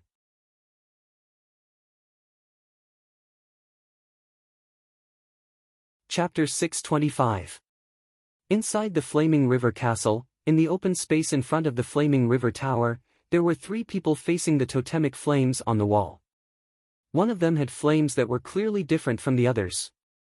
The flames on the Yanjiao people present varied in strength and height, but there wasn't much of a difference. However, Xiao Xian, who was originally standing with the current chief and shaman of Yanjiao, suddenly had flames rising from his body. This gave everyone a fright. The people who were still shocked by the flames on the Yanjiao people shifted their attention to Xiao Xian because of this change. The sudden rise of the flames was almost as tall as the Flaming River Tower. It continued to rise until it reached a height that everyone in the vicinity could only look up at. This was why Abuli was looking up instead of at eye level. What he saw was the flames on Xiao Xian's body rising. After the soaring pillar of flames stopped rising, it began to spread out in all directions. The pillar of flames grew thicker and there were even more flames floating out from it. Seeing this change, the Yanjiao people were only shocked for a moment before they calmed down. There was even a hint of joy in their eyes. This was why Xiao Xian was able to firmly occupy the position of Grand Elder and monopolize all 6 bone ornaments that only elders had the right to wear. No one complained because of this. Not everyone could wear these bone ornaments. The 6 bone ornaments represented the will of their ancestors. As for this flame giant, it would only appear when Xiao Xian wore it. One of the reasons they held this ceremony after the banquet was to give an explanation to their deceased ancestors. Now, the bone ornaments had a reaction. Although the flames weren't as solid as before, everyone could see that this was the flame giant. The flame giant that represented the first generation of ancestors. The will of their ancestors had appeared. This made the Yanjiao people present extremely excited. While their eyes filled with tears, they also calmed down. Their mood at the moment was like a very hard-working student who had done his best to hand in an answer sheet. Then, a teacher who they had been looking forward to and worshipping finally appeared and gave them a good review. It would be strange if they were not happy. The 6 bone ornaments left behind by the first shaman of Yanjiao had helped them a lot. Without the 6 bone ornaments and the power of their ancestors, Yanjiao would not have been able to merge so quickly and smoothly. Whether it was the shock of being chased by the slave masters on the other side of the sea, or the return of breaking through the sea, he had borrowed the power of the ancestral bone ornaments. However, after the bone ornament broke through the sea, it seemed to have exhausted its energy and entered a dormant state. There were very few large fluctuations. When they were planning this sacrifice, they didn't expect the bone ornaments to suddenly work. This was a pleasant surprise. Perhaps it was because the power of the bone ornaments had not fully recovered, but the flames that gradually formed after it was raised seemed a little scattered. It was not solid enough, and the human figure was not clear enough. Even so, the Yanjiao people were very satisfied. They wanted nothing more than to kneel down and kowtow a few times. Outside the Flaming River trading point, in the forest. The tribesmen who came to attend the feast all left some people outside to wait. These people had to keep an eye on the Flaming River trading point and guard against any suspicious situations outside the trading point. Other than them, there were also some people who were not invited. They came because they were curious, so they hid in the forest. At that time, when the feast in the trading area started, the aroma of the food floated out, causing the people hiding in the forest to salivate. Their stomachs couldn't help but growl. They could only drink some water with the smell of soil and chew on the hard jerky. The sudden burst of flames in the trading area naturally attracted their attention. Flaming River Trading Point is on fire? What happened? Someone cried out in shock. Just now, they felt a very uncomfortable aura coming from the Flaming River Trading Point. They understood this. After all, this was Yanjiao's territory. It was normal to feel this way in someone else's territory. They didn't feel this way before and they were not used to it. But what was going on with this ferocious fire? Could it be, the Yanjiao tribesman finally made a move? The person who spoke used his hand as a knife and made a chopping motion. It can't be. Would the Yanjiao people be so stupid? Also, those few tribes that went in, forget about those small tribes. Would people like the Mang tribe, the Thousand Masks tribe, and the Eight Limbs tribe be killed without a sound? The Hui tribe and Tian Shan tribe's eagles are still around, but they didn't come close. There were indeed eagles from the Hui tribe and Tian Shan tribe nearby, but they weren't hovering in the air right now. Instead, they were resting on trees or protruding rocks further away from the Flaming River trading point, observing the movements of the Flaming River trading point. They didn't hear the whistle that signaled an incident. None of the tribesmen who went in blew the whistle. Let's wait and see. The people hiding in the forest stared nervously at the trading point. Their nerves were taut, and they were ready to rush over at any moment. At the same time, the people who saw this scene in the Flaming River trading point were also shocked. Especially those in the Flaming River castle who were observing closely. Their emotions were extremely complicated. If the aura of the fire seed in Yanjiao was shocking enough, and then the spontaneous combustion of the Yanjiao tribesmen was shocking enough. Now, the change in Xiao Xian's body was like a pot of oil being poured into a burning fire. It sizzled and burned everyone's nerves. They couldn't understand it, couldn't imagine it. This was a completely different world from what they used to know. All the views they had in the past had to be changed. Blood and fire of the same origin, this was the only reason why the Yanjiao tribesmen could cause such a commotion even though they didn't have a fire seed. Even if it was just a guess, they still couldn't calm down when they saw it for themselves. As for what they were seeing now, it was no longer something that could be explained by blood and fire of the same origin. This was probably a unique ability of the Yanjiao tribe, a power passed down by Yanjiao's ancestors.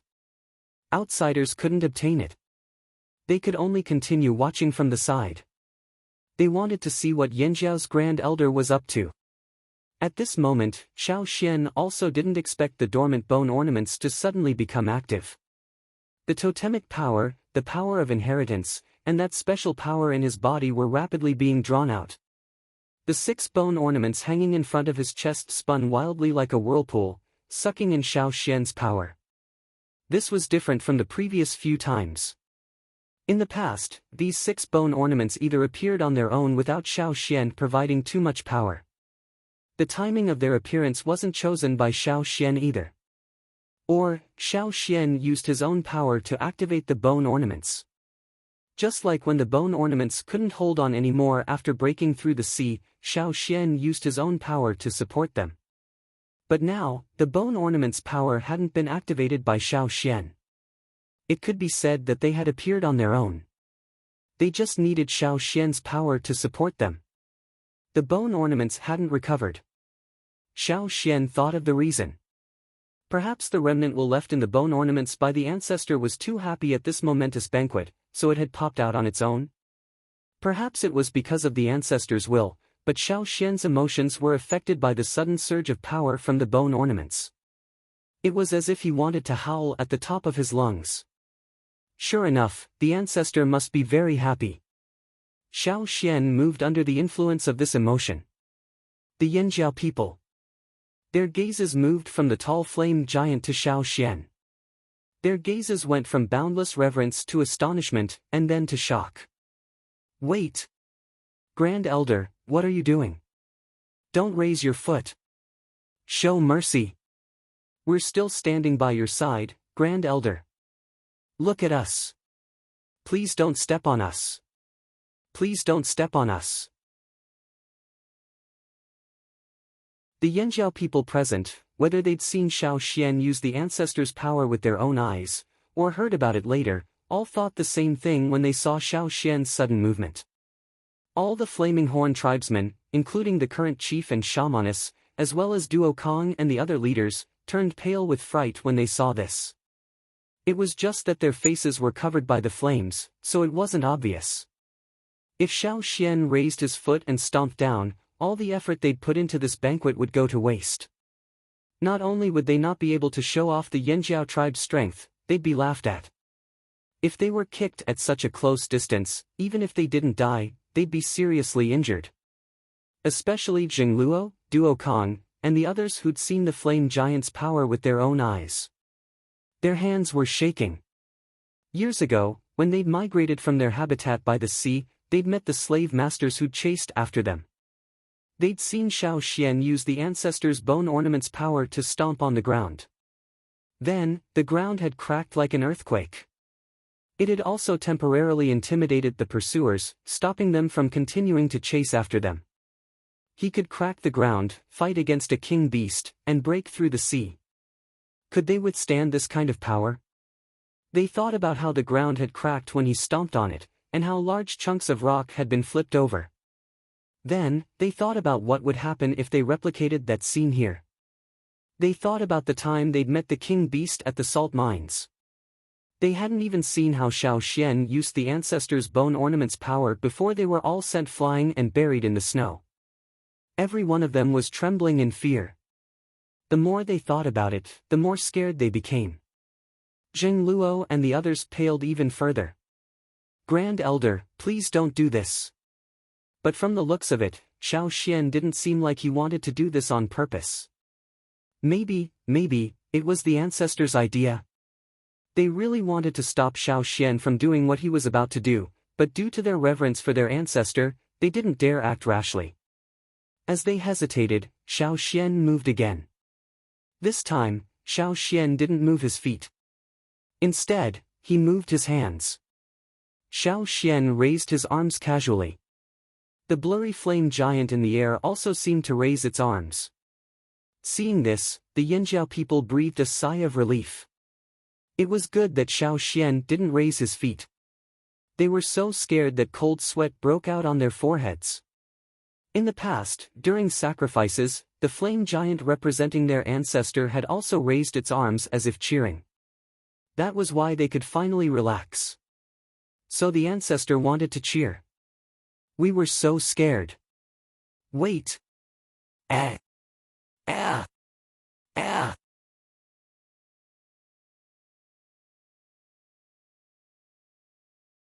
Chapter 626. The flame giant was blurry and difficult to identify. Instead of trying to figure out what the flame giant was going to do, it was better to look at Xiao Xian. After all, Xiao Xian was the representative of the ancestral flame giant.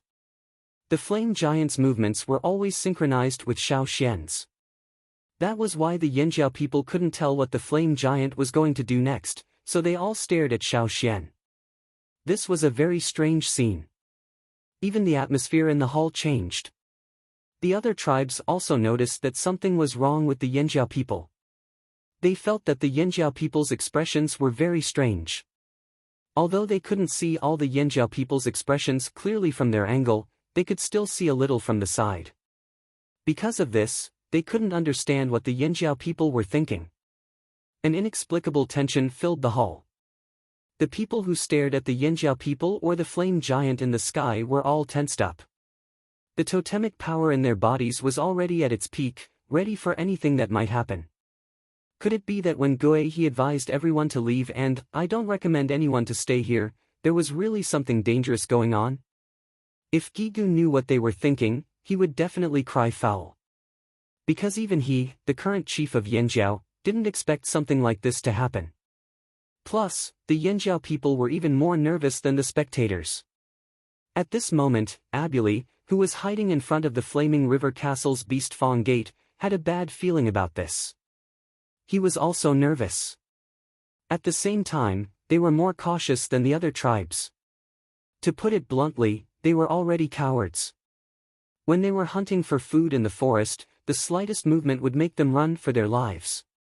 Although their tribe wasn't big enough and didn't have the strength to compete with other tribes for resources, they were able to survive in the forest until now with their caution, intuition, and ability to escape. Since they felt that something uncomfortable was going to happen, they didn't hesitate anymore. Curiosity wasn't as important as their lives. Abuli reached out and scooped his wife up before running away while shouting, "Hide!" The other drumming tribesmen had been waiting for this moment. When they heard Abuli's words, they quickly ran after him. Outside the flaming river castle, there were many houses that looked like courtyards. When Xiao Xian was designing this place, he designed it to look like a courtyard house. After Abuli ran away from the Beast Fong gate, he jumped into the house through the window. No one from the other tribes had been arranged to stay in this courtyard, and the Yanjiao people who were originally inside had already left the house, so there was no one else in the house. It was because of this that Abuli chose to hide in the house in the courtyard. The door of the house was closed, but two of the windows were open. Looking at the empty house, there was nothing inside. The person at the end of the line reached out with his long hand and hooked the wooden window with his fingernails. Then, he pressed the window panel tightly. However, there was also a warrior from the drumming tribe who got stuck when he jumped through the window. It wasn't because he was too fat, but because he brought too much food with him. It was the leftover food from the banquet. There was too much food, and the window was too small. He couldn't drag the food into the house. After weighing the pros and cons, he reluctantly put down the food and closed the window. In the blink of an eye, Abuli led almost 100 people to hide in the biggest house in the courtyard. Even though this was the largest room in the courtyard, it was still a little crowded with nearly 100 people who had eaten and drank to their fill. The doors and windows were tightly shut, and the house instantly darkened. Only the cracks in the windows and the gaps between the roof tiles could be seen. The darkness made them nervous.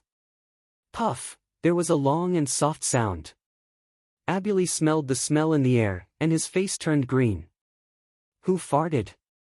Sorry, I ate too much and couldn't control myself, said an apologetic voice not far from Abuli. But at this time, they couldn't open the window and go out. They could only endure it. At the same time, in the flaming river castle, there was a huge commotion almost as soon as Abuli and the others hid in the house.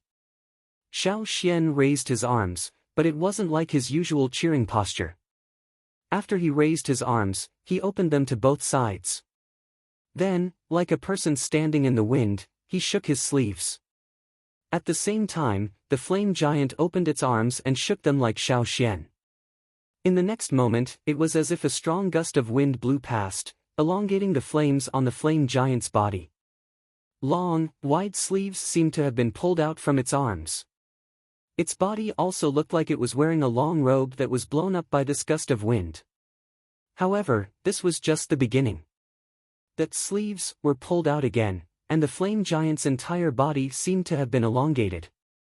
It was like a torch that was blown by the wind, leaving a long tail of flames behind. However, unlike the torch that was blown by the wind, the flame giant's body was still there.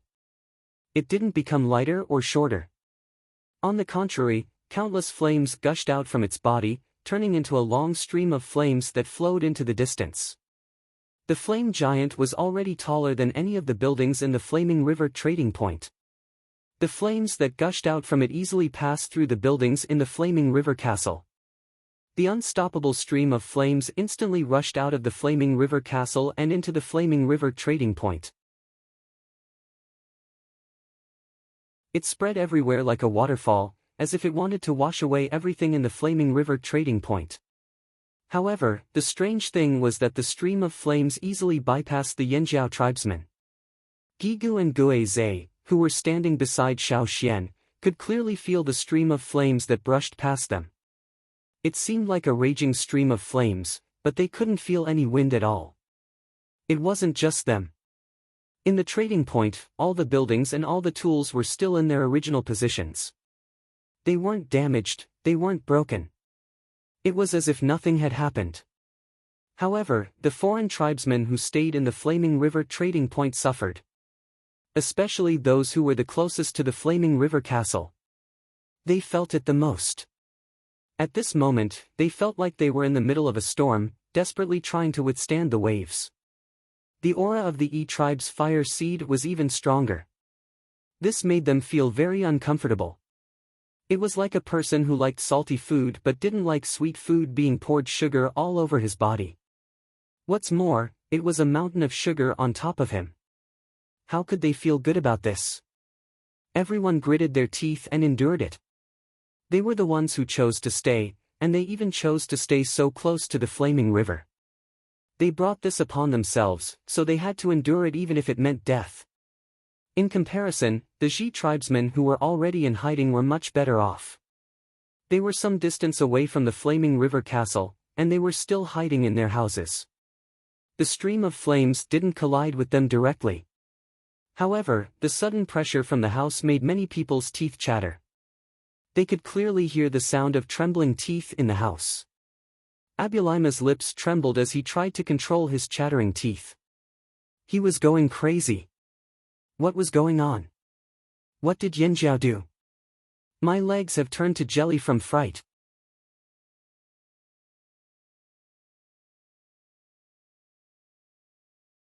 Chapter 627. In just a few seconds, the entire flaming river trading point was engulfed in flames. The buildings in the trading point were blurred by the flames. All the foreign tribesmen who remained in the flaming river trading point felt the same fear. The sudden pressure made them tremble in fear.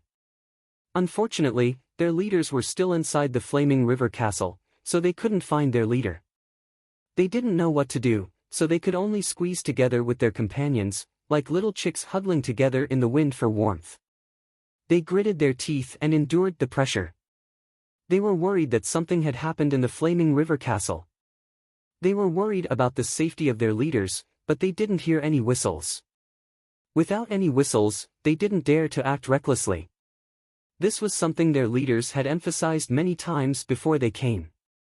They couldn't act recklessly. Now that something unexpected had happened, if the other tribesmen had whistled for help, they would have rushed over because their own leaders might have gotten into an accident and couldn't blow the whistle.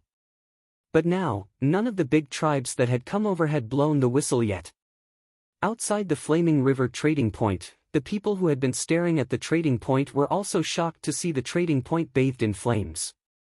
If they hadn't sensed that it wasn't an ordinary flame, but a flame similar to a fire seed that wouldn't burn people or things, they would have rushed over. What's going on over there? Someone was going crazy. Even if the flames weren't normal and wouldn't burn people or things, the rejection of the foreign fire seeds still made them very uncomfortable. It wasn't there before, so why did it suddenly appear now? What should we do? Should we go over and take a look? Wait. Keep waiting. Another person squeezed out a few words from between his teeth. Without any whistles, it was impossible for all the leaders to die.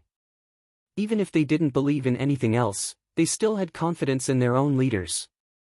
How could their leaders be so useless? Wait. They could only wait. Wait for the whistle to sound or wait for the other side to calm down. After about half an hour, the flames in the trading point gradually dimmed and disappeared. Inside the flaming river castle, the giant flame giant also slowly faded until it disappeared. The aura of the Yanjiao fire seed that filled the area also disappeared.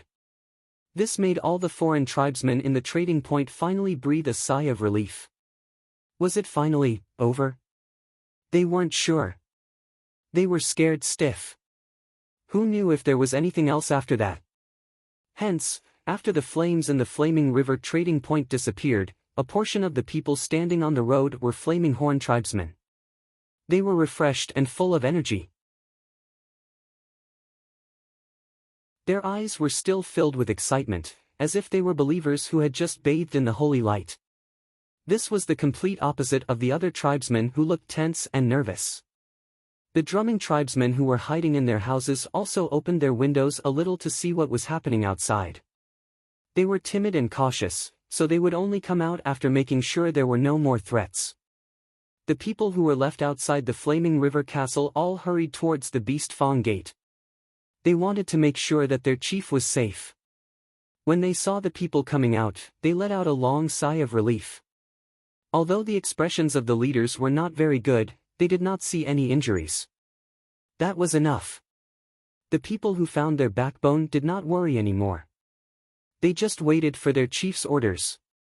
The Yanjiao people were inside wrapping up the ceremony, but the few tribesmen who were watching were not in the mood to stay any longer.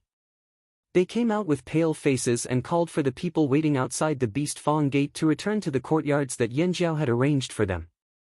The Mang tribesmen returned to their courtyards. After their subordinates reported, Chief Fu Gui waved his hand and asked everyone to leave, leaving only Huang Yi behind. "Did you feel it before?" Fu Gui asked. Huang Yi was stunned. He didn't understand what his chief was talking about. According to the people who came to report, no matter if it was the Yanjiao tribesmen in the trading point or the Yanjiao tribesmen outside, they all had the same changes, Fu Gui said. "You mean?" Huang Yi made a fiery gesture with his hand. Fu Gui nodded. "It's not just them. I heard from the people who were watching over Yanjiao that the people there also had the same changes." Huang Ye's eyes widened. "It's so far away, and there's even a river between us. How is that possible?" "That's what I'm concerned about too." Fu Gui looked thoughtful. He was indeed getting more and more interested in the other form of the fire seed. "No matter what, we have to change our original plan. I plan to stay here for a while," Fu Gui said. Initially, they just wanted to take a look at the Flaming River trading point and see what the Flaming Horn tribe was really like. They wanted to know if they could really hold a grand banquet like this. In their plan, they didn't plan to stay here for too long. After all, they weren't familiar with the Flaming River region and there weren't many expedition teams here. This had always been a remote and poor place on the mainland. They didn't want to stay here for too long. But now, Fu Gui changed his mind. He didn't care about the food at the start of the Flaming River Grand Banquet. Now, he only cared about two things. First, the green weapons in the Yanjiao tribesmen's hands. Second, and most importantly, the thing he cared about the most, the other form of the fire seed.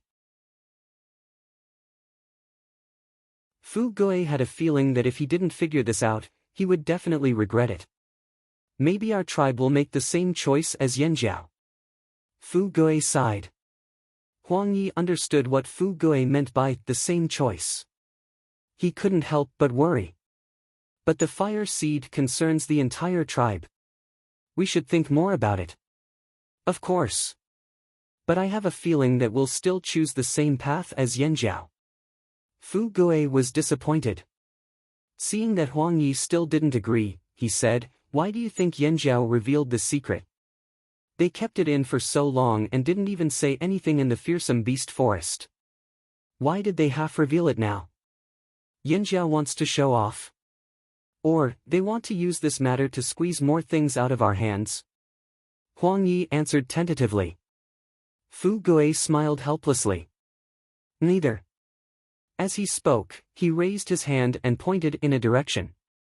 That was the direction of the desert. "Rock Hill City?" Huang Yi asked. "More than that." The expression on Fu Gui's face was very strange. It was something that Huang Yi had never seen before. It seemed like he was looking forward to it, but also a little uneasy. But more than that, he was looking forward to it. On the other side of the sea. Different from some tribes where strength was the most important thing, where the strongest was the leader, every generation of leaders of the Mang tribe was carefully selected. Their strength may not be the strongest in the tribe, and they may not even be in the top 3. However, they must be smart and far-sighted. No one knew when the Mang tribe began to implement such a selection method. If Xiao Xian knew this, he would definitely sigh. No wonder they were one of the strongest tribes in the central region. Not every tribe could have such awareness. No wonder the Mang tribe had been able to develop steadily. Although the leaders of the Mang tribe might not be able to do everything perfectly, and their thinking was still very limited, sometimes it had to be said that their leaders, whether it was the Mang tribe's chief or the shaman, had a very sharp sense. Before Huang Yi could understand what the words, "on the other side of the sea," meant, Fu Gui said again, "After this, the tribes around the Flaming River will definitely lean towards Yanjiao. Not to mention other tribes, just the tribes that came this time will definitely lean towards Yanjiao." Huang Yi agreed with Fu Gui's words. Perhaps other people would find it unbelievable that the Flaming Horn tribe was able to lure so many people over with just one meal. However, as someone who had held banquets before, they knew very well that the poorer the tribe, the easier it was for them to be lured over with just one meal. This was the reason why many powerful tribes would choose to hold a banquet instead of a direct battle. How easy was it to achieve their goal with just one meal? However, those small tribes weren't stupid. They could tell if they were truly powerful or not. Yanjiao's banquet made them feel very satisfied, especially after today's fire. Although they were afraid at the time, their desire to lean towards Yanjiao only grew stronger. The stronger Yanjiao was, the more they would feel at ease. Many tribesmen didn't think too much. They only recognized what they had seen and experienced. It was impossible to persuade them to break away from Yanjiao in a short period of time. This was the strange thing about many tribesmen.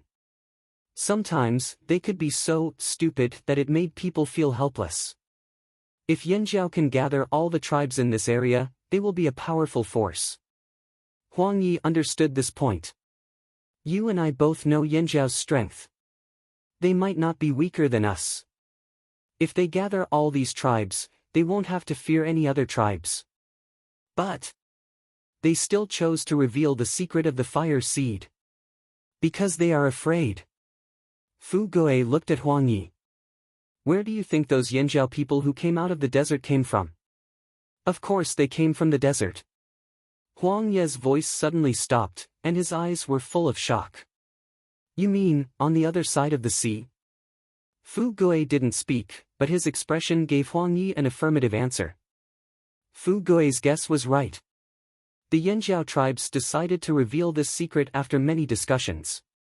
They had thought of hiding it from everyone and only telling the tribes they were on good terms with, or using this secret to squeeze more benefits from other tribes. However, in the end, they chose this method. The two continents were already very close. It was only a matter of time before the trade and conflicts broke out. At that time, it would be very difficult for Yanjiao alone.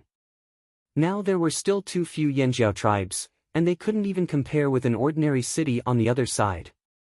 On the other side of the sea, the noble families of the 6 tribes were united. The nobles of each city had some tribes under their control. The tribes on the other side were different from the tribes on this side. They wouldn't abandon the nobles and support the people on this side. As for the tribes on this side, according to Xiao Xian's understanding of them, although they had many conflicts in the past, when it came to the slave masters, they would definitely stand on the same side.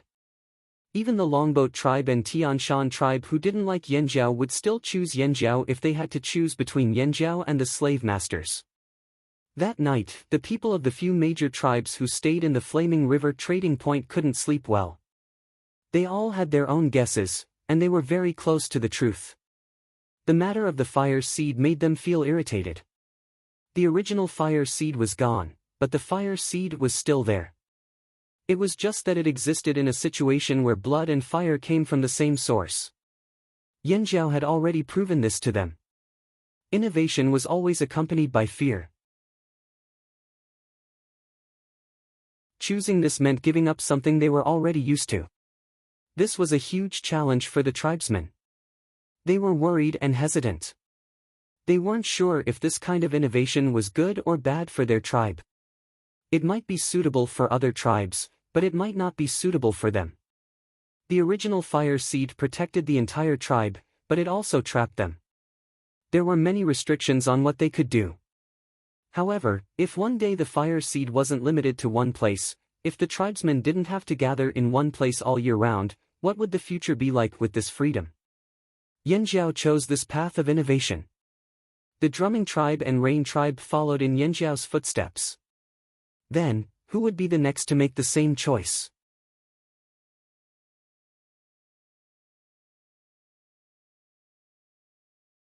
Chapter 628.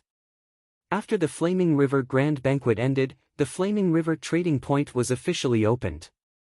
Large stone tablets were erected at the entrances of the trading point. The rules of the trading point were engraved on them.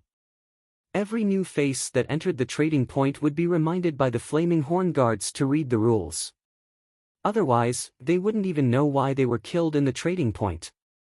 Once their lives were at stake, those who didn't care immediately retreated to take a closer look. Many of these new faces had followed the other tribes to the banquet.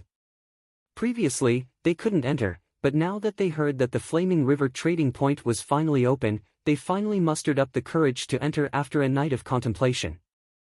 Those who were used to traveling long distances all had an adventurous mentality and were full of curiosity. Otherwise, they wouldn't have persisted for so long. When they were observing the Flaming River trading point from afar, they were so curious that they wanted to reach out and scratch it, but they couldn't reach it. Now, they could finally see everything in the Flaming River trading point with their own eyes. Of the 24 tribes who came to the banquet yesterday, none of them left. Some of them had already planned to trade here and return later, while others were waiting for the best time to leave. For example, the drumming tribe didn't leave yesterday because they ate too much and couldn't run. Plus, there were all kinds of dangers outside. Now that a night had passed, they had already digested most of their food. They had already finished all the food they brought from the Flaming River Castle. Now, they were just waiting for the people outside to come in so they could escape. If they left early, they might be blocked by the people outside with bad intentions. The safest way was to wait for those curious people to come in before they left. There were a few other smaller tribes who had the same idea. They weren't good at other things, but they were very good at predicting the best time to escape. The people who entered the Flaming River trading point were attracted by all kinds of fierce things. Oh, look! Look at such a big piece of meat. I've never eaten it before. Could that be fearsome beast meat? Fearsome beast meat? These 3 words were undeniably shocking. Even those who traveled long distances rarely saw fearsome beasts, unless they went to the fearsome beast forest or the desert. But how many people had the guts to enter the fearsome beast forest? Even the Wanshur tribe in those days didn't dare to go in often. As long as they were not stupid, they would definitely stay far away from that dangerous place. As for the desert, even fewer people went there. What kind of meat is this? Someone asked with wide eyes. As he spoke, he leaned closer to sniff the bloody meat, and an intoxicated look appeared on his face. It must be delicious. Giant Bear, the Yanjiao man in charge of the stall said slowly. Giant Bear? How big is this huge? Someone was puzzled.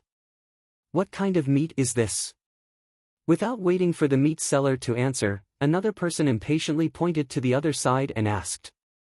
That's the meat of the giant claw beast. The man in charge of the stall continued to answer slowly. Giant claw. How big is a claw? Here, just like that. The man who was selling beast meat pointed at the stall next door that was selling beast fangs and beast claws. The third one from here is the giant claw of the giant claw beast. Oh, a group of people rushed over. This is the giant claw of the giant claw beast? Yes.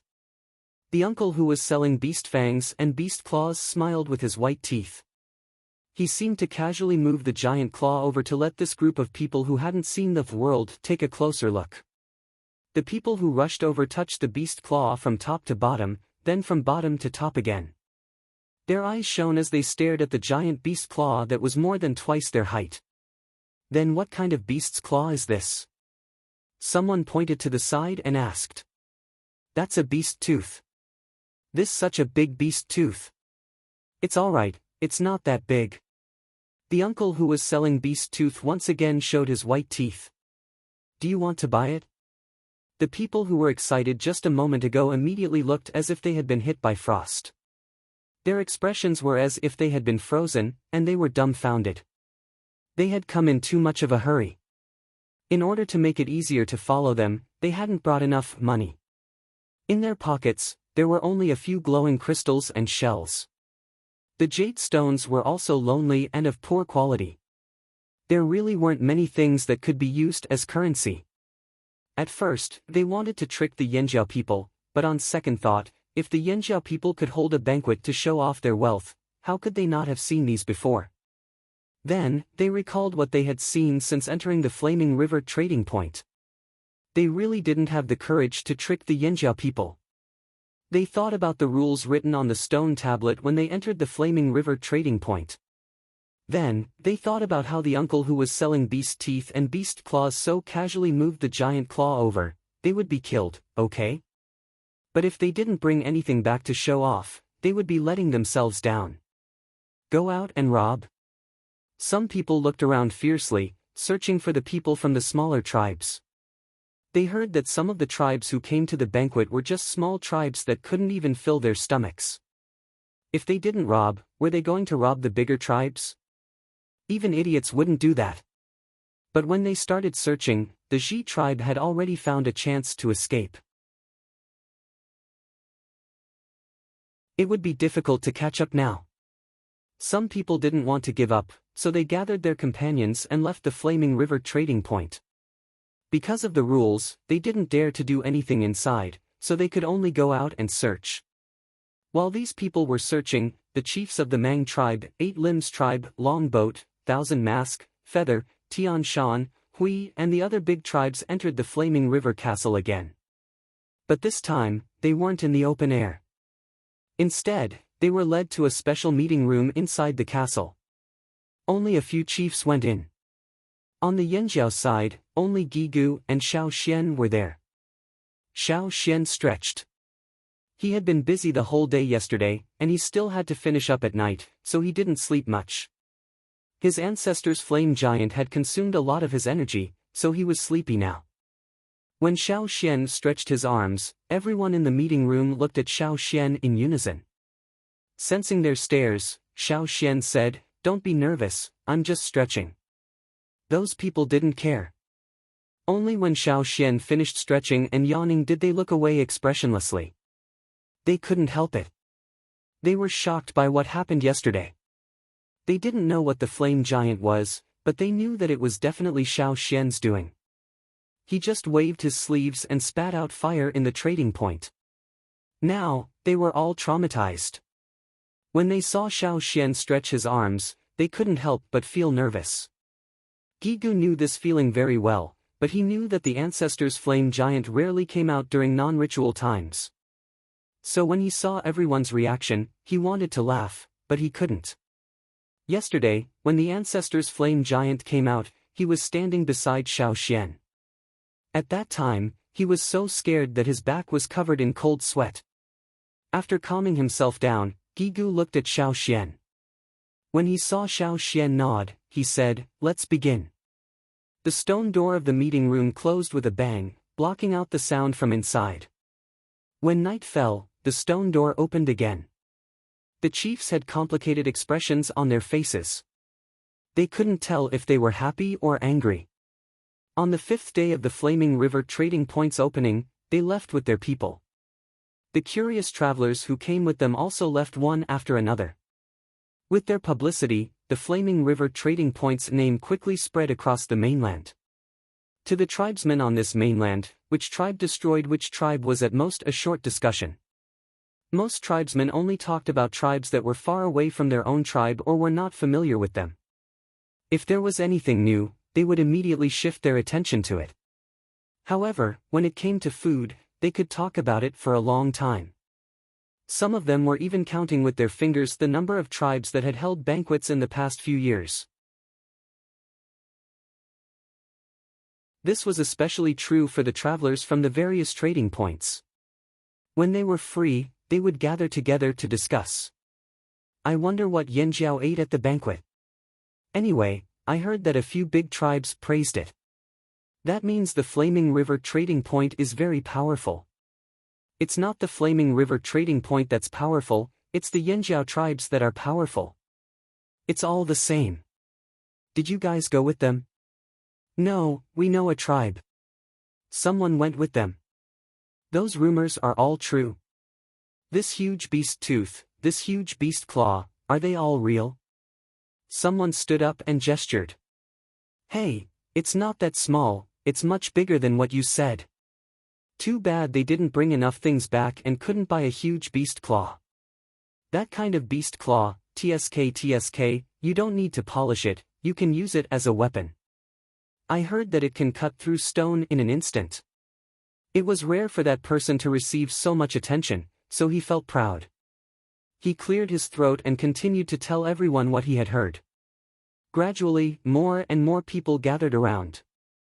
Every now and then, they would gasp or exclaim in unison, "Ah, huh, yeah," or "Oh."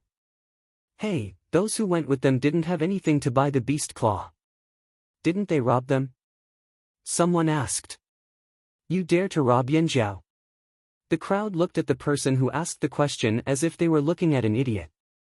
In their hearts, Yanjiao was already on a whole new level. They were not inferior to the big tribes in the central region. Pfft. When did I say that I wanted to rob Yanjiao? Am I that stupid? The person who asked the question explained. I said to rob those small tribes. No, the tribes in the Flaming River area are familiar with the terrain there. I heard that those who wanted to rob them lost them after a while. The person in the middle immediately picked up the topic and started to blabber on and on. Why don't we go on an excursion there after a while? The leader of one of the tribes who had been listening intently said. I was thinking the same thing, let's go together, the leader of another excursion team said. Gather more people. Those small tribes aren't easy to rob, they're all very smart. The person who was telling the story only repeated what the person who told him before said. When that person was telling the story, he had to clench his teeth when he said the words, very smart. That person said that every time they chased someone in the forest, they almost caught up with them, but those people always managed to escape. When they chased them, they almost fell into a bottomless cave. That's why we should bring more people when we go to the Flaming River trading point next time. Don't fall into a deep pit and no one will save you. We can still rob the tribes there, someone said in an experienced tone. They had a good plan, but no one knew who would lose out when the time came.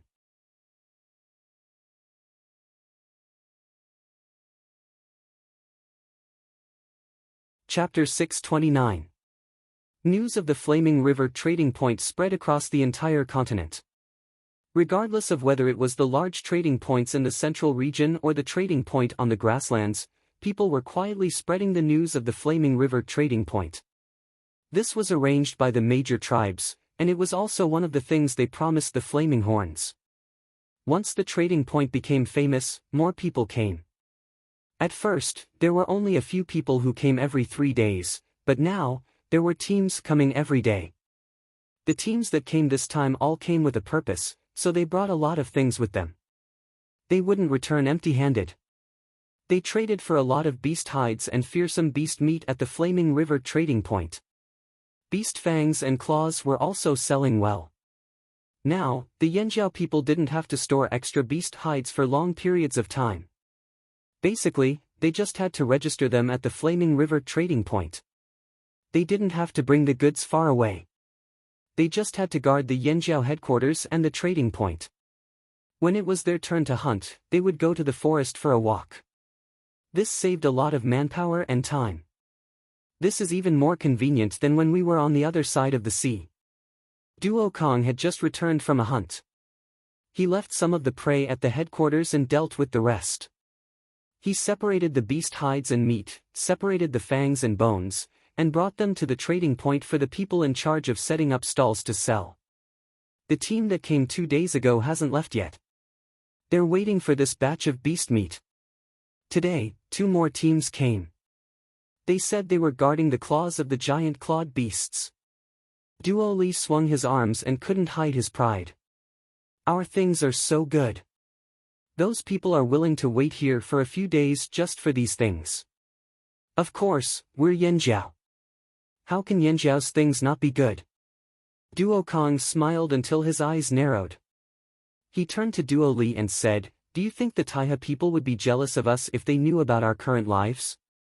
Of course they'd be jealous. The father and son sat on the top floor of the Flaming River Castle and looked into the distance. They sighed at the same time. I wonder when we'll see them again. Suddenly, Duo Kong saw a small flock of birds fluttering their wings in the forest. It was still some distance away from the Flaming River trading point. There were many trees in the forest. Although they weren't big, they were dense enough. Someone else died? Duo Li also saw the commotion. Do you think it's a traveling party or someone from the Flaming River region? Duo Kong asked. Duo Li thought for a moment. It's more likely that it's a traveling team. I think so too. Duo Kong patted his thigh and hummed a hunting song. He seemed very relaxed. As more and more people gathered at the Flaming River trading point, they began to keep a close eye on the nearby forest. If the people who came here didn't have any designs on the trading point, they wouldn't interfere. However, if anyone dared to have designs on the trading point, they would have no choice but to kill them. Fortunately, the traveling parties knew they couldn't win against the Yanjiao people, so they set their sights on the smaller tribes nearby. They wanted to get something from them. Unfortunately, those who could survive in the Flaming River region all had their own survival skills. Excluding the drumming tribe who moved here 1,000 years ago and the rain tribe who just arrived, the ancestors of the tribes who lived here a long time ago had come into contact with fearsome beasts. Back then, the Flaming River didn't even exist, the ground wasn't cracked and both sides of the river were one. They were very close to the forest where the fearsome beasts lived. How could they not have their own survival skills? That was why when the Yanjiao told them there would be many strangers coming here in the future, the tribesmen who came to the banquet didn't panic. Instead, they seemed to have made up their minds. Although the drumming tribe was small and didn't have many people in their tribe, they looked poor and didn't seem to be very powerful. However, every time the drumming tribe came to the Flaming River trading point to trade for food, they could leave safely after that. There was even one time when they robbed a group of travelers who wanted to rob them. Oh right. Duo Li moved closer to Duo Kong. Father, I heard the Grand Elder is planning to go on a long journey. Duo Kong raised an eyebrow. Why, you want to go? You can't go. If I can go, I can come back and tell you about what happened. Duo Li was very clear about this. The Flaming River trading point hadn't been open for long. Even with Zheng Luo guarding the place, they still needed help. Zheng Luo and Ao, the two previous chiefs, one was guarding the trading point while the other was at the headquarters. Ta and Duo Kong, the two team leaders, had to take turns leading hunting parties or patrolling teams. They also had to come to the trading point from time to time, so they definitely couldn't leave with Xiao Xian. Since Duo Kong couldn't go, Duo Li was tempted. He wanted his father to talk to Xiao Xian so he could join the traveling party. After all, the party was limited in number and Duo Li was worried that he wouldn't be on the list. Now that the two branches had merged, the competition was getting fiercer. Even among the younger generation, there were many people stronger than him. He couldn't beat Mao Mo, Yang Guang and his sister. Duo Kong was furious when he saw Duo Li's cowardice. He slapped him. If you want to go, go fight for it yourself. I don't care. The traveling party would definitely be dangerous. If he didn't have the ability, why would he want to join the party? He would be lucky if he didn't drag the party down. He might even die if he wasn't careful. Duo Li, who got slapped, grimaced. Duo Kang's reply was within his expectations. He lowered his head and sighed. Then he pulled himself together. Wasn't it just a competition of strength? He didn't believe that 200 people couldn't squeeze in. At this time, Xiao Xian, who was in Yanjiao's headquarters, had just come out of the medicine house. He had wanted to make a large telescope, but because of some small flaws, he hadn't been able to achieve his goal. So he made a polished convex lens into a magnifying glass about 2 palms wide for Gui Zhe to use. Although Gui Zhe had inherited the shaman's power, she hadn't awakened her totemic power before. Now that she had merged with the fire seed, she was still a distance away from the other strong people. For example, Xiao Xian could see the fine strands of grass on the rope, but Gui Zhe couldn't. Even if she tried, it would be very difficult. However, Gui Zhe was very talented in concocting herbs. Before she took over as the shaman, most of the herbs in the tribe were concocted by her. She had also concocted some new herbs with better effects. She had successfully concocted them into portable pills that could be stored for a long time.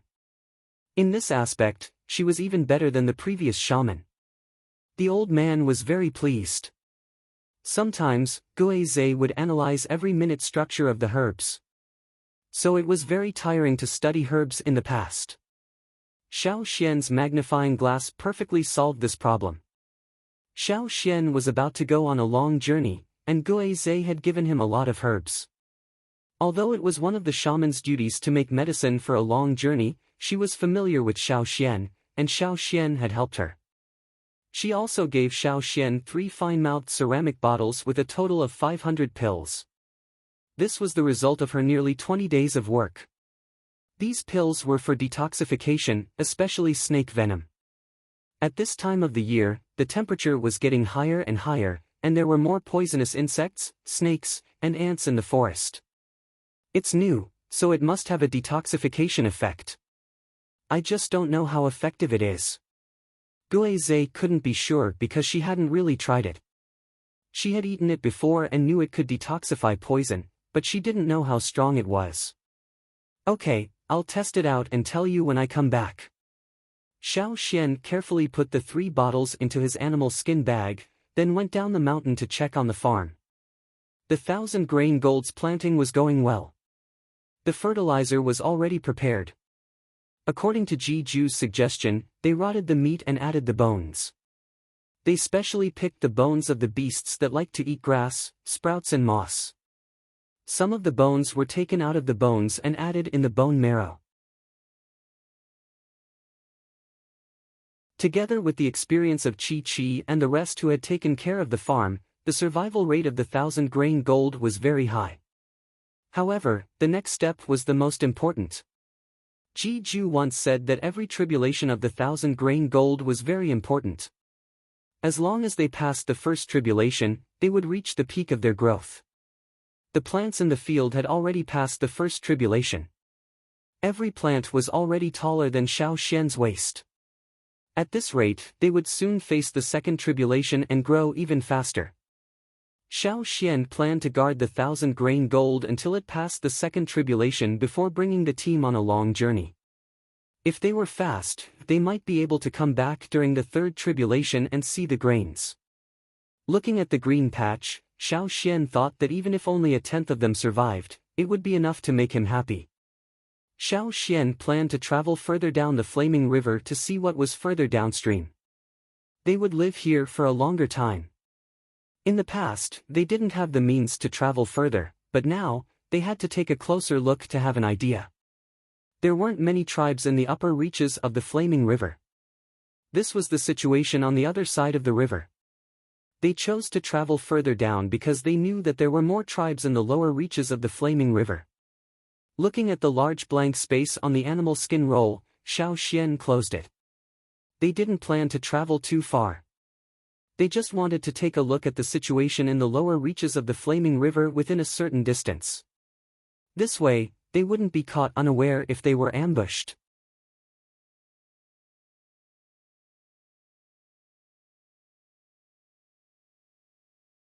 Chapter 630. After taking a look at the farm, Xiao Xian went to other places. He would be away from the tribe for a while, but the exact date was uncertain. Before he left, he had to make some arrangements for the tribe. On the way to the animal pen, Xiao Xian happened to see Ao, who came to look for him. Ao was carrying a bulging animal skin bag in his hand. The drumming tribe just brought this over to pay off debts. Take a look and see how much it's worth. Ao handed over the bag in his hand. Xiao Xian took the bag and opened it. The yangguang outside was too strong for him to see clearly, so he went with Ao to a nearby wooden house. That was the temporary resting place for the people taking care of the animal pen. There were also patrolling warriors who would rest here for some water. Seeing Xiao Xian and Ao coming over, the people resting there quickly moved aside and stood guard nearby to prevent others from approaching. They knew that Xiao Xian and Ao must have something to talk about. Whether it was confidential or not, they would definitely stay away before they got permission. They would also prevent others from eavesdropping. After entering the house, Xiao Xian closed the open window, leaving only a small gap for ventilation. As soon as the house darkened, the water moonstones in the animal skin bag became more obvious. Not bright enough, not clear enough, not good enough. Xiao Xian could clearly distinguish the quality of the water moonstones in the animal skin bag with just one glance. A good water moonstone was not only bright enough to light up the house like a light bulb, but also looked pure. Otherwise, it wouldn't be one of the common currencies. But here, some of the lights were very dim and couldn't meet the needs of many people. Not to mention light bulbs, even torches couldn't compare. Some of the lights barely met the requirements, but the light was very cloudy. The quality was less than 1/10. These must have been selected by the drumming tribe. They must have given us some of their preferences, but this is all, Ao said. After the fusion of the fire seed, the drumming tribe had already tried to break away from the original fire seed and use the power of the merged fire seed to catalyze the production of water moonstones. But the time was still short, so the water moonstones produced couldn't be compared to the previous ones. Ao could understand this. What are your plans? Xiao Xian asked. Keep it. Because the quality of these goods isn't good enough, we can't charge them according to the previous price. However, during the construction of the Flaming River Castle, the drumming tribe helped us many times. At that time, they didn't accept any gifts from the Yanjiao. I think we should charge them at 30% of the original price, Ao said. 30% was close to a third of the normal price of a water moonstone. According to the actual situation, the water moonstones that the drumming tribe took out had to be reduced by 90%. It could only be counted as 1/10 of the previous water moonstones. After all, those dull water moonstones could not be used at all. They could only be regarded as trash. Ao was actually very satisfied with the drumming tribe as his neighbor. With the Wanshi tribe as a reference, he liked the people of the drumming tribe more. In addition, the people of the drumming tribe had helped them a few times. Now that the drumming tribe had just been rebuilt and was undergoing changes, their lives were not very good, so he still leaned towards the drumming tribe. Because this was just his own personal opinion, Ao still had to ask for Xiao Xian's opinion. Gigu was fine with it, but if he couldn't get Xiao Xian's approval, he still couldn't accept it. Alright, we'll do as you say. Xiao Xian put the water moonstones back and passed them to Ao. Those dull water moonstones will be distributed separately when the time comes. I know that. Ao didn't plan on using those dull water moonstones. Those dull water moonstones couldn't even illuminate the words on the animal skin scroll at a distance of a palm, let alone illuminate the road. When the time comes, we'll split the dark water moonstones and bring them to the farms. Tell them to put the dark water moonstones together at night and see if any insects come near, said Xiao Xian. The more crops there were in the farmlands, the more insects there would be. Although there were people in charge of catching the insects, and even the green ducks would help to get rid of the insects, that was all during the day. The insects that were active at night were difficult to deal with. Someone once tried to drive them away with torches, and it was naturally effective. There were many creatures that were afraid of fire, and insects were also afraid of fire. However, they couldn't let the patrolmen drive them away with torches the whole night. Maybe it was because the aura of the Yanjiao people was too strong, but many birds didn't come near, and even fewer came at night. As a result, the nocturnal insects were even more rampant. The warm weather, the moist riverside, and the large farmlands were really a paradise for mosquitoes, especially those that came from the depths of the forest where ferocious beasts were everywhere. They were very annoying. Now, they just happened to have some useless water moonstones to try. These water moonstones couldn't illuminate the area, but there was still some light, like the light from a mobile phone screen. Who knew if it could attract some nocturnal insects? Many insects at night were attracted to light, but they were not like the flying insects that flew to the fire. They would cleverly avoid the hot light source, the torches. Therefore, Xiao Xian planned to use these water moonstones to try. Even if they were useless, it didn't matter. He still had to try. When Xiao Xian said this, Ao had a hint of understanding. A person who had been a leader wasn't stupid. You mean, the insects that are active at night might like the light from the water moon stones? Ao had the experience of walking outside at night with a water moon stone. He had also encountered some flying insects that kept approaching him, but at that time, he didn't think of the water moon stones. He only thought that it was because of himself. Now that he heard what Xiao Xian said, could it actually be the water moon stones? There are many insects that come out at night. They like the moon, but the moon is too far away for them to touch. If there are water moon stones, I don't know if they will be attracted to them. Xiao Xian explained. I see. Ao suddenly understood. At the same time, he thought to himself, this kid is indeed the Grand Elder. He knows a lot.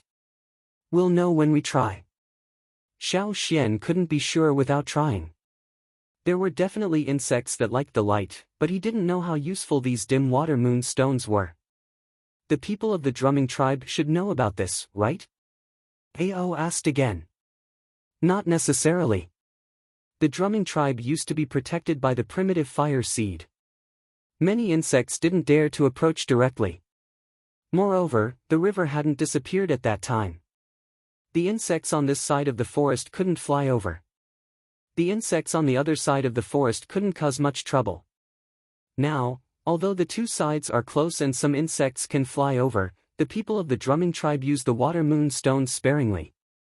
It's unlikely that they know about this. But we can ask them. Xiao Xian said. You're right. Ao almost forgot that the primitive fire seed was a deterrent to many creatures. The core area of the drumming tribe was not as large as that of the Yanjiao tribe. The areas closer to the fire seed were more protected. Ao took the animal skin bag to the house by the river bank, where the chief of the drumming tribe, Fan Mu, was waiting. He looked very nervous. They also knew that the quality of the water moon stones was not as good as before, but these were already the best they had made during this time. Seeing Ao coming, the people of the drumming tribe looked at him expectantly. What did the Grand Elder Xiao Xian say? Fan Mu asked. We'll take 30% of the previous price. Ao said. Hearing that they could get 30% of the price, the people of the drumming tribe were surprised. In their opinion, 10% was too low. After the surprise, Fan Mu said seriously, thank you. Of course, he knew that the Yanjiao was taking care of them. Otherwise, if they took the water moon stones to other places, the price would be reduced to less than 10%. For this, they were very grateful. The people of the Yanjiao were all good people. Next time, the water moon stones will be better. Fan Mu promised. Their ability to make water moon stones was getting better. The moonlight was getting brighter, so it was easier to make water moon stones. In the future, there would be more high-quality water moon stones. Otherwise, they would be too embarrassed to take them out to pay off the debt. By the way, how do you deal with the slightly dim water moon stones in your tribe? Ao asked. Well, we keep them for ourselves. Fan Mu was surprised. Those water moon stones that could not meet the requirements of lighting could only be regarded as the waste of the drumming tribe's practice of making water moon stones. If they didn't keep them for themselves, would they sell them? Wasn't it shameful? Your water moon stones. If you don't need them, don't throw them away. Ao said hesitantly. He was not sure whether Xiao Xian's night plan would work, but if it did, they would need more of those dim water moon stones. After all, the cost of those stones was low, so they could be used as waste. The people of the drumming tribe looked at Ao in confusion. They didn't understand what he meant. The first elder may need some of these water moon stones. Ao wanted to talk about their plan, but after thinking about it, he stopped and directly mentioned Xiao Xian. The people of the drumming tribe didn't seem to know whether the water moon stones could attract insects or not. But I don't know if it will work. He has to try it first, and then I'll tell you. Ao Jia said. Okay. Fan Mu said quickly. After returning to the drumming tribe from Yanjiao, Fan Mu told the shaman. The shaman of the drumming tribe was very grateful to the Yanjiao when he learned that the water moon stones could be sold for 30% of the normal price. The dark water moon stones were another surprise. Although I don't know what the first elder Shao Xian of Yanjiao wants to do, I hope he can succeed. The shaman said, if they need it, we can give them all of our water moon stones. Yes, I think so too. Fan Mu said. Those dim water moon stones were just the failed products of their practice. They were useless in their hands. If the Yanjiao needed them, they would give them all to the Yanjiao to thank the Yanjiao for taking care of them. That night. During this time, the two moons in the sky were no longer crescent moons. They were much brighter. However, compared with the full moon, there was still a gap. Even so, if the two moons directly shone on the ground, those dim water moon stones might not be able to compete with the moonlight, and the effect would be greatly reduced. Fortunately, there were clouds in the sky tonight. Most of the time, the two moons were covered by clouds, which made it easier for Shao Xian to carry out his plan. Shao Xian looked at the clouds in the sky, and carried a bag of water moon stones to the farmland.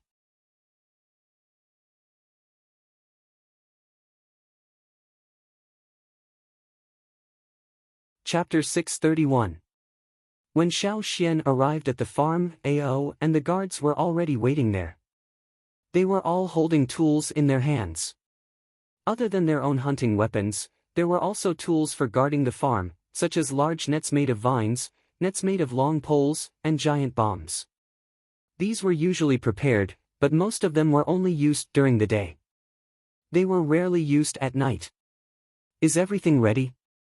Shao Xian asked. Yes, we were just waiting for you to start, Ao said. The farm guards who were called over were still puzzled. They didn't know why Ao called them over, but they would still follow the instructions of the two elders. Shao Xian looked around and asked one of the guards, where are the bugs the most at night? Where are the bugs the most? The guard thought for a moment, then pointed to Shao Xian. Over there. The crops planted there were more precious, mostly given by Ji Ju. It was also close to the 1,000-grain gold. Then let's go there and try. Shao Xian walked over with the water moonstones in his hand. The two moons in the sky were covered by clouds, and not long after they came out, and the moonlight on the ground quickly disappeared. The bugs that were chirping somewhere paused when the moons disappeared, then continued chirping. It was very dark, but with everyone's familiarity with the farm, they wouldn't accidentally walk into a ditch. Even though it was dark, with their eyesight, even if they couldn't see clearly at night, they could still see the nearby scenery with the fire burning on the ground. Shao Xian did not start at the edge of the field, but at a place a little distance away from the field. He poured out the inferior water moon stones from the animal skin bag, piled them together, and arranged them into a circle. Extinguish the torches, everyone back off, Shao Xian said. The people around him followed Shao Xian's instructions and extinguished all the torches they were holding. Because of the banquet, many of the patrolling and guarding warriors were very thrifty. They rarely used water moonstones for illumination.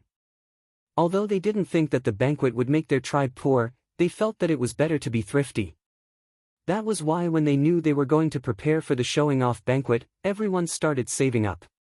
In the tribe, they wouldn't use water moon stones if they could use torches. Even though the Flaming River Grand Banquet had ended, they still didn't change this habit. That was why when Ao came to ask them, they couldn't tell if the water moonstones attracted insects because they had been using torches recently. The surroundings were dark, without any light. This made the area where the water moonstones were placed very obvious. Every single water moonstone was relatively dark, but when dozens of them were gathered together, the brightness also increased by a lot. Even though the brightness was still not comparable to that of a high-quality water moonstone, it was superior in that there were many of them. When they were gathered together, the area of light would increase. After retreating, Shao Xian concealed his aura and tried his best to hide his presence. The others had already received Ao's instructions and knew what to do. When Shao Xian and Ao concealed their auras, they quickly followed suit. But they all stared curiously at the area where the water moonstones were placed. What could those dim water moonstones do? Fish for insects? The surroundings were very quiet. There were faint sounds coming from the mountain where the tribesmen lived. There were also the sounds of insects in the nearby forest, but no one paid attention to them. Xiao Xian listened carefully to the sounds around him. In the fields, there were some man-made ditches with flowing water. The night wind blew and the leaves of the crops rubbed against each other, making a rustling sound. Xiao Xian tilted his head slightly and listened carefully to the sounds coming from one direction. It sounded like it came from the fields. Swoosh, swoosh, the sound of jumping came towards them. There were also the sounds of wings flapping rapidly in the sky. Those were the flying insects that were active at night. A slender figure appeared at the pile of rocks where the water moonstones were placed. The black figure was rather conspicuous among the pile of water moonstones that were emitting a dim light. It worked! Xiao Xian was delighted. When they saw the figure, the soldiers who had been staring at the farmland raised their eyebrows. Although they couldn't see it clearly, they knew what kind of insect it was just by looking at the figure. That kind of insect was one of the few that troubled them the most because it often moved above ground.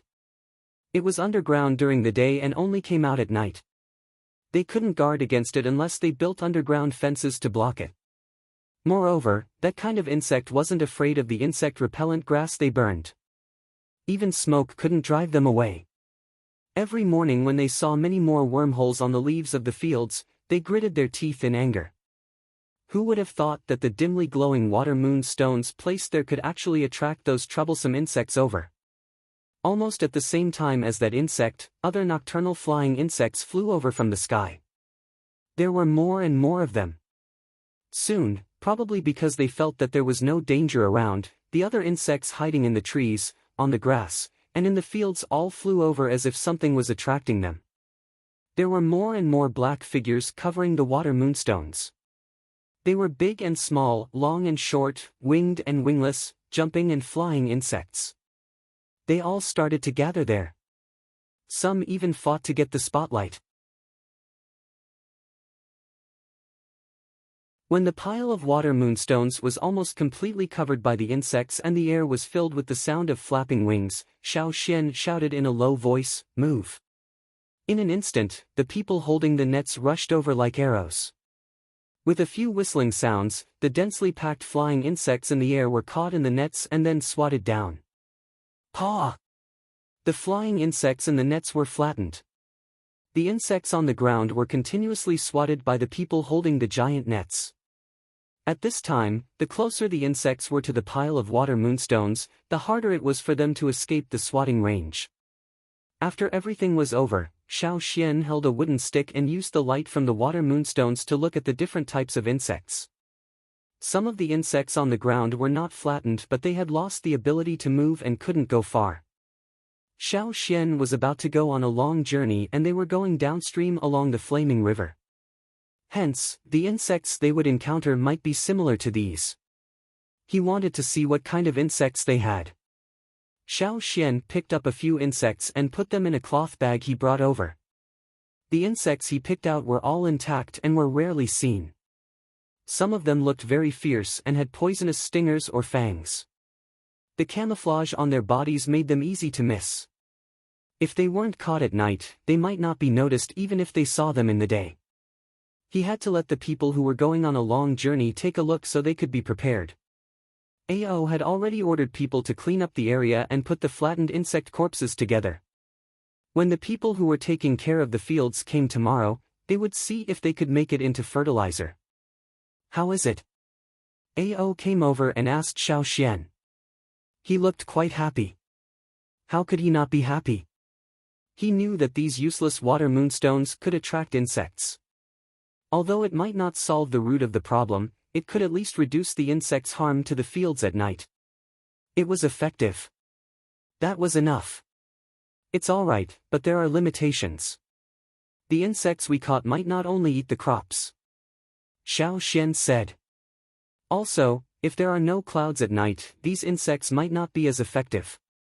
It's more effective to use high-quality water moonstones. Of course I know that, but the insects that eat the crops are still the majority. As for the moonlight, judging from the sky, there might be clouds at night these few days. Even if it's just blocking the moonlight for a while, it's fine.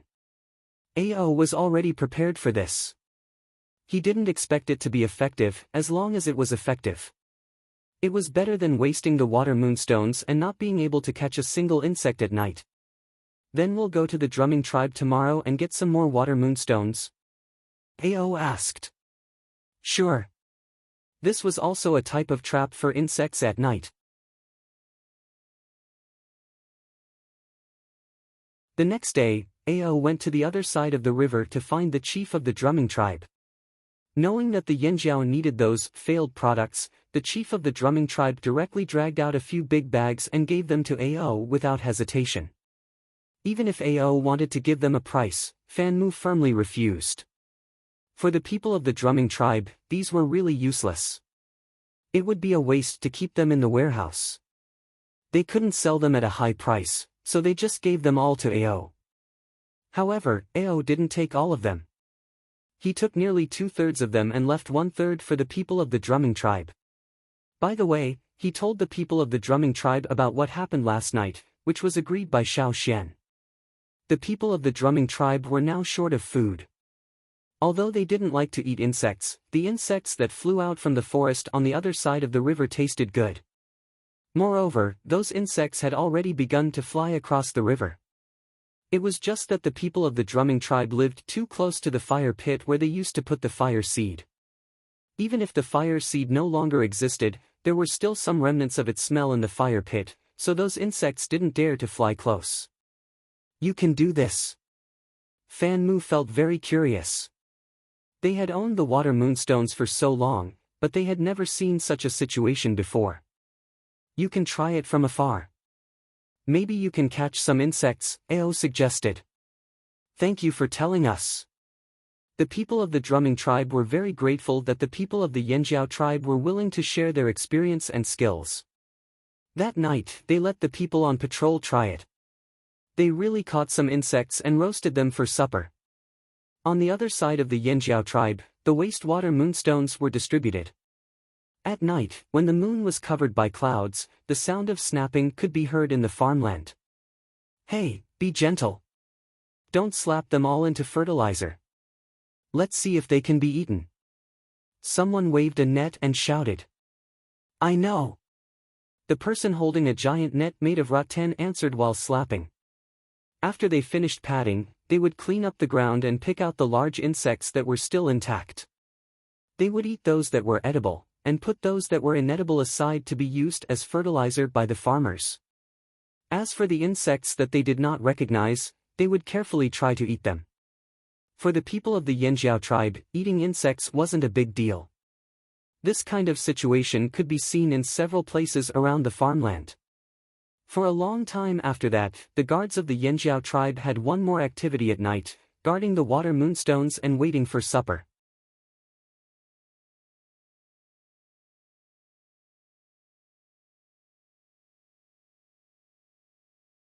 Chapter 632. If the guards caught any insects at night, they would pick them out and store them for Xiao Xian to take a look when he was free. If there were any new unfamiliar insects, Xiao Xian would pick them out and put them together with the previous ones. After living in the forest for a long time, he could tell the threat of these insects based on their appearance. The more he knew, the more prepared he would be when he went on a long journey. Mosquito-repellent herbs and face paste were prepared. The further they went, the hotter the weather would be. When the rainy season ended and they left, they would have to wear sleeveless clothes. Some of them were even half-naked. At that time, they would have to apply some face paste made from herbs. Not only could it disguise them, it could also repel mosquitoes. The rainy season was before the full moon. Looking at the moon in the sky now, the rainy season was approaching. Before the rainy season, the Longboat tribe came again. However, this time, their goal was not just the Flaming River trading point. They were here to deliver ships to Yanjiao. Before they left the Flaming River trading point, both sides had a discussion. At that time, the longboat tribe agreed to send 2 ships over. Because of the disaster last year, the longboat tribe's fleet was greatly damaged. They did not even have enough ships for themselves. This year, the number of new ships they could build was limited. They could only send 2 ships to Yanjiao. Otherwise, they would have to continue waiting. Building ships took time too. Moreover, the longboat tribe was very particular when it came to building ships. They were very strict and spent a lot of effort on each ship. The 2 ships sent to Yanjiao looked similar to the ships in their fleet. They just had more sails. However, that was not all. This year, when the longboat tribe was building ships, they made many technical improvements. There were a few more slots in the ship. Xiao Xian went down to take a look. They were similar to watertight compartments. If there was an accident and only 1 or 2 compartments were damaged, the other compartments would still be fine. The buoyancy provided by these compartments would prevent the ship from sinking. This way, the ship would be more resistant to sinking. This was also why Xiao Xian admired the longboat tribe. They were always able to surprise people with their shipbuilding skills. Perhaps the disaster last year had inspired the longboat tribe to build watertight compartments. Or maybe the longboat tribe already had this idea. No one could be sure. Even without these, ships of the same size made from the same materials were sturdier than others. Even Xiao Xian did not know how many secrets were hidden in this. In terms of shipbuilding skills, the longboat tribe lived up to their name. They were indeed much better than other tribes. This time, the longboat tribe brought over 2 ships with sincerity. They were much better than the ships they gave to Yanjiao in the fearsome beast forest because of the green-faced fanged beast. At that time, the ships the longboat tribe gave them looked okay, but when it came to actual use, they could not compare to these 2 ships. Even if the 2 ships collided, the first to be destroyed would be the old ships. Seeing that Yanjiao was satisfied with these 2 ships, the people who delivered the ships sighed in relief. For some reason, they could be arrogant in front of other tribes, but when they met Yanjiao, they always felt weak. Especially when they met Xiao Xian, they were always worried that he would spit fire with a flick of his sleeves. After the inspection, the longboat tribe went to the Flaming River trading point to buy goods. There were many things here that were very attractive to them. Other than beast skin and meat, there was also fish skin glue and wood.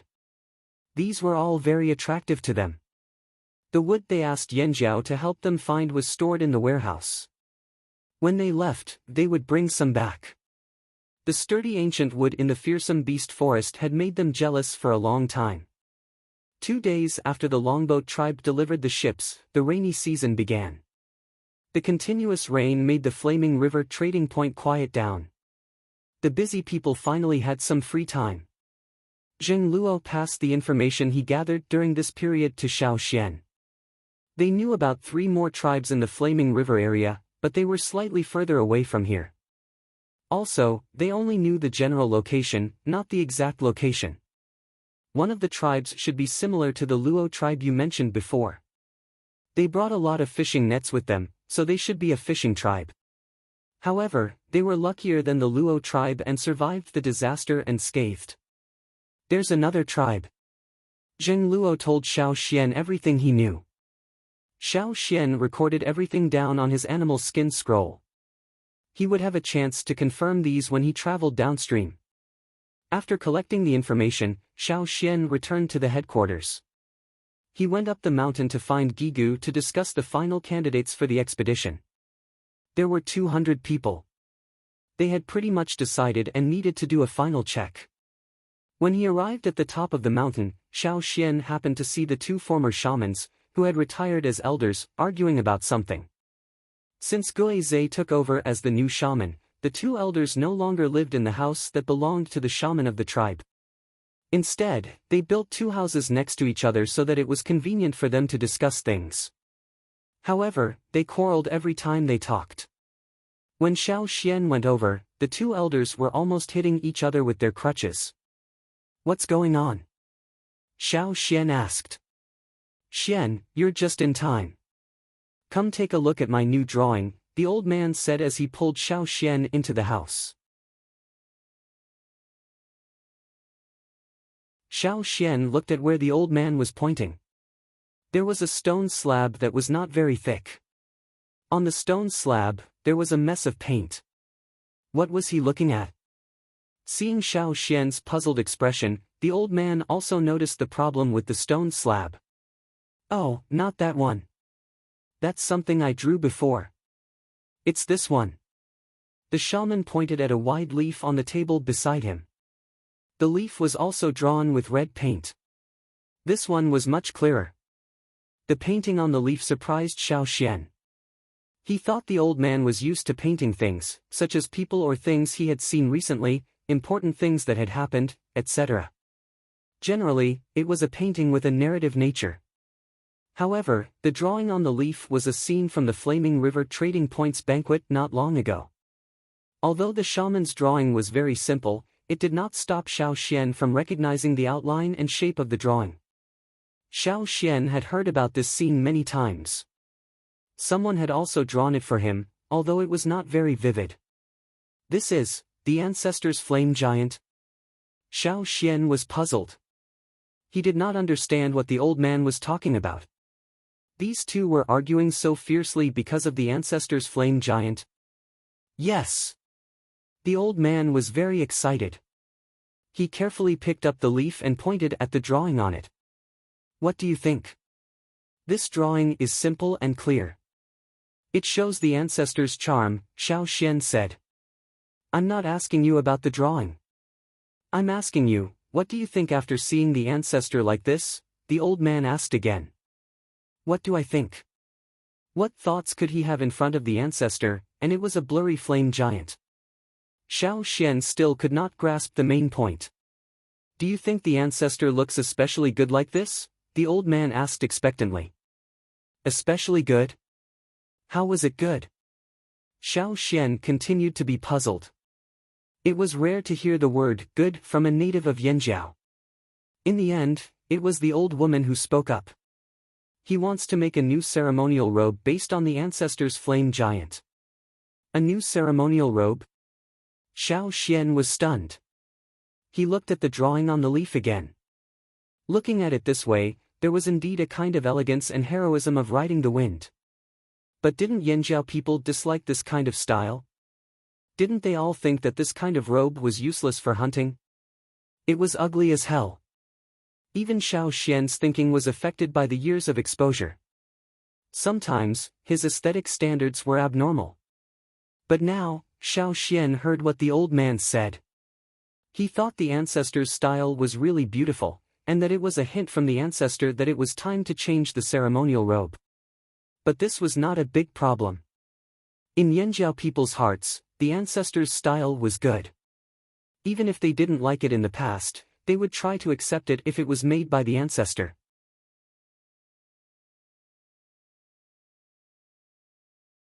The old man wanted to change the ceremonial robe of Yanjiao tribes, but the old woman objected. It wasn't that she objected to the ancestor's style. She also thought the ancestor's style was good, but she didn't think everyone had to wear it. The ancestor was a first-generation shaman, so the robe could only be made for shamans. Xiao Xian imagined the elegance of those people, and then he imagined the tribesmen wearing animal skins, horns, and necklaces of animal teeth. They also had a cyan broadsword as wide as a person in their hands, white beast claw shoes, and a colorful snake belt around their waist. This strong contrast, you two can continue your discussion. Many of the changes were not caused by Xiao Xian. Instead, the people of this world changed spontaneously due to certain events. You're tuning into the Tatashin Pages YouTube channel.